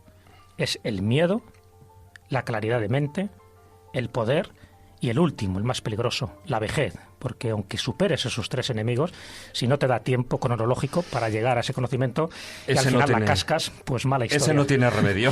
Como decía Castaneda, el hombre sabio vive actuando y no pensando en actuar. El guerrero pacífico, el auténtico guerrero, el camino del guerrero, que es el camino del conocimiento, el camino de saber algo más de nosotros, de lo que nos rodea, si sabemos hacer las preguntas adecuadas y no esa tontería de si estás casada o no estás casada, como le pregunta esta lama mujer. Yo creo que ese camino es el que tenemos que seguir, muchas veces en silencio, muchas veces es tortuoso, muchas veces hay que subir largas colinas, pero en definitiva es todo lo que es bueno, todo aquello que nos enriquece, siempre tiene que costarnos algo. No hay nada, ningún lugar mágico que se encuentre al lado de una autopista. Siempre hay que seguir una vereda, un camino para llegar a Bamba, para llegar a San Juan de Baños, para llegar a cualquiera de esas ermitas mozárabes, visigodas. Hace falta ganarlo. Y para ganarlo tienes que tener primero el conocimiento necesario, luego la predisposición y siempre, como no, esa pequeña voluntad que es lo que te permite estar en el sitio exacto y hacer la pregunta correcta. Porque si estás en el sitio exacto pero no haces la pregunta correcta, puedes perder no solo esa gran oportunidad, sino sencillamente, como diría el cristianismo más heterodoxo o más rancio, también puedes perder tu alma, que es el alma en el que se pierde en el mundo, en el demonio y en la carne. Hay que saber discernir lo esencial de lo accesorio. Y como decía Antoine de Saint-Exupéry, lo esencial siempre es invisible a los ojos.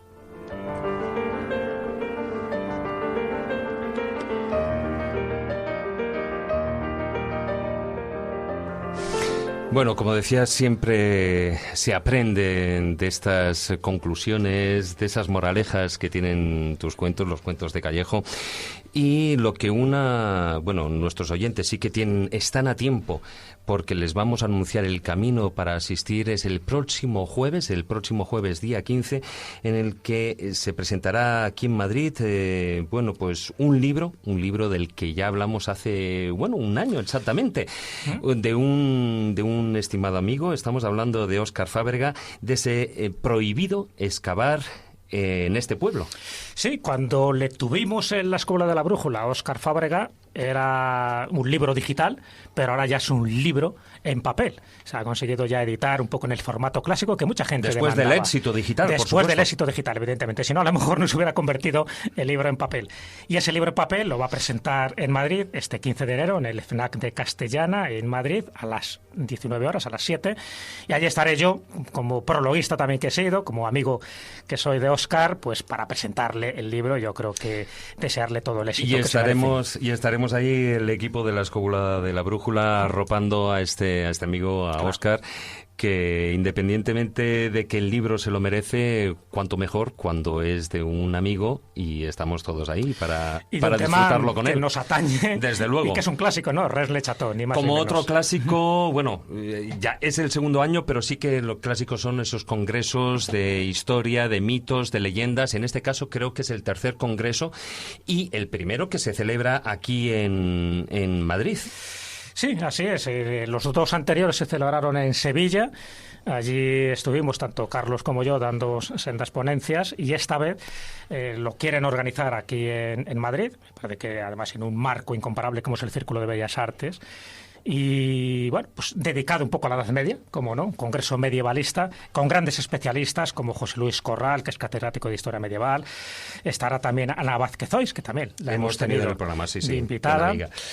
Además, hablando de uno de los temas también increíbles, ¿no? Dioses y magia pagana en el cristianismo medieval, como no, me imagino que harán referencia también a los godos. Estará Juan Antonio Morales, en fin, muchísima gente, ¿no? Chris Ove, Silvia Casasola, pero también va a estar Carlos Canales y voy a estar yo hablando pues de un tema que a mí también me apasiona y me imagino que a todos los que vayan también, que es ni más ni menos ese origen del Camino de Santiago. No solo el origen cristiano, sino el origen pagano, los lugares mágicos, las leyendas, las tradiciones. Es decir, que voy a hablar de la Orden Teutónica en Castilla. Fíjate, que además solo quedó una encomienda de esa Orden Teutónica, que no pienso revelar ahora. Bueno, pues decimos ese tercer Congreso de Historia, Mitos y Leyendas en el Arte.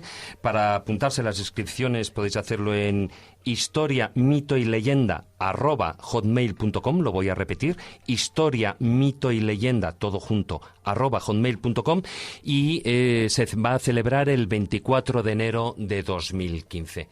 Bueno, y después de esto, pues ya despedir a todo el equipo. No sé si querías comentar algo más. No, nada más. Jesús. En principio esto. Hay más eventos, pero iremos comentando a lo largo de los programas, porque la verdad es que el año ha empezado cargado, lleno de acontecimientos, de congresos, de circunstancias, todas muy relacionadas con la cultura, con la divulgación de la historia, y nosotros, como programa, como Escóbula de la Brújula, siempre con nuestra escoba voladora, intentando estar en aquellos lugares que pensamos que son dignos de reseñar.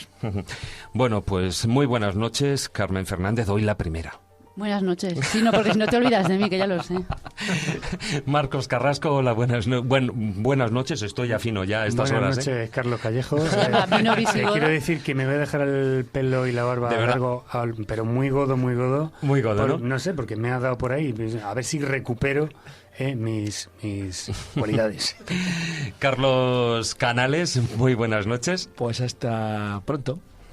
Jesús, muy buenas noches. Un placer, como siempre. Y como siempre ha sido un placer tener a nuestro invitado, a Daniel Gómez Aragonés. Y Hervigio. Y Hervigio detrás de él, en la sombra. Muchas gracias, Daniel, por estar otro programa aquí con nosotros. Infinitamente gracias a vosotros, Marcos, Carmen, Carlos, David, amigo Jesús. Me he sentido de verdad como mi propia casa y es un... Que lo es.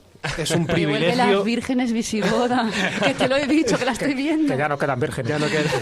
Es un privilegio haber estado en la escóbula, y no solo una vez, sino por 2 programas, y espero que los oyentes hayan disfrutado tanto como yo. Le damos un mazapán. Sí. La escóbula de la brújula.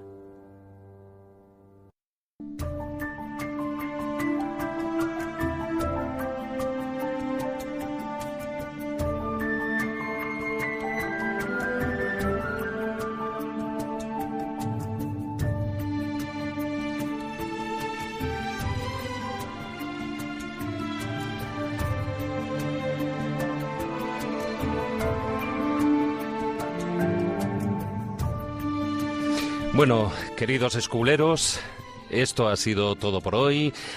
Este es el segundo de los 2 programas, evidentemente, que hemos tratado esos misterios muy godos.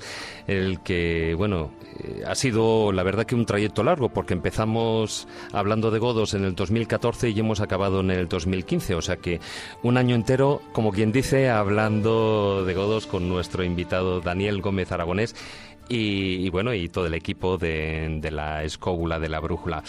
A vosotros, bueno, pues muchas gracias una vez más por acompañarnos. Os recordamos nuestra presencia en las redes sociales. En Facebook nuestro grupo es La Escóbula de la Brújula. En Twitter nuestro perfil es @laescóbula7. Y por supuesto también, como no, nuestra página web, nuestra casa virtual, laescóbula.com, donde podéis contactar con nosotros entre programa y programa. Bueno, queridos amigos, muy buenas noches. Y no lo olvidéis, tratar de ser felices e ilustraros. Hasta la próxima semana.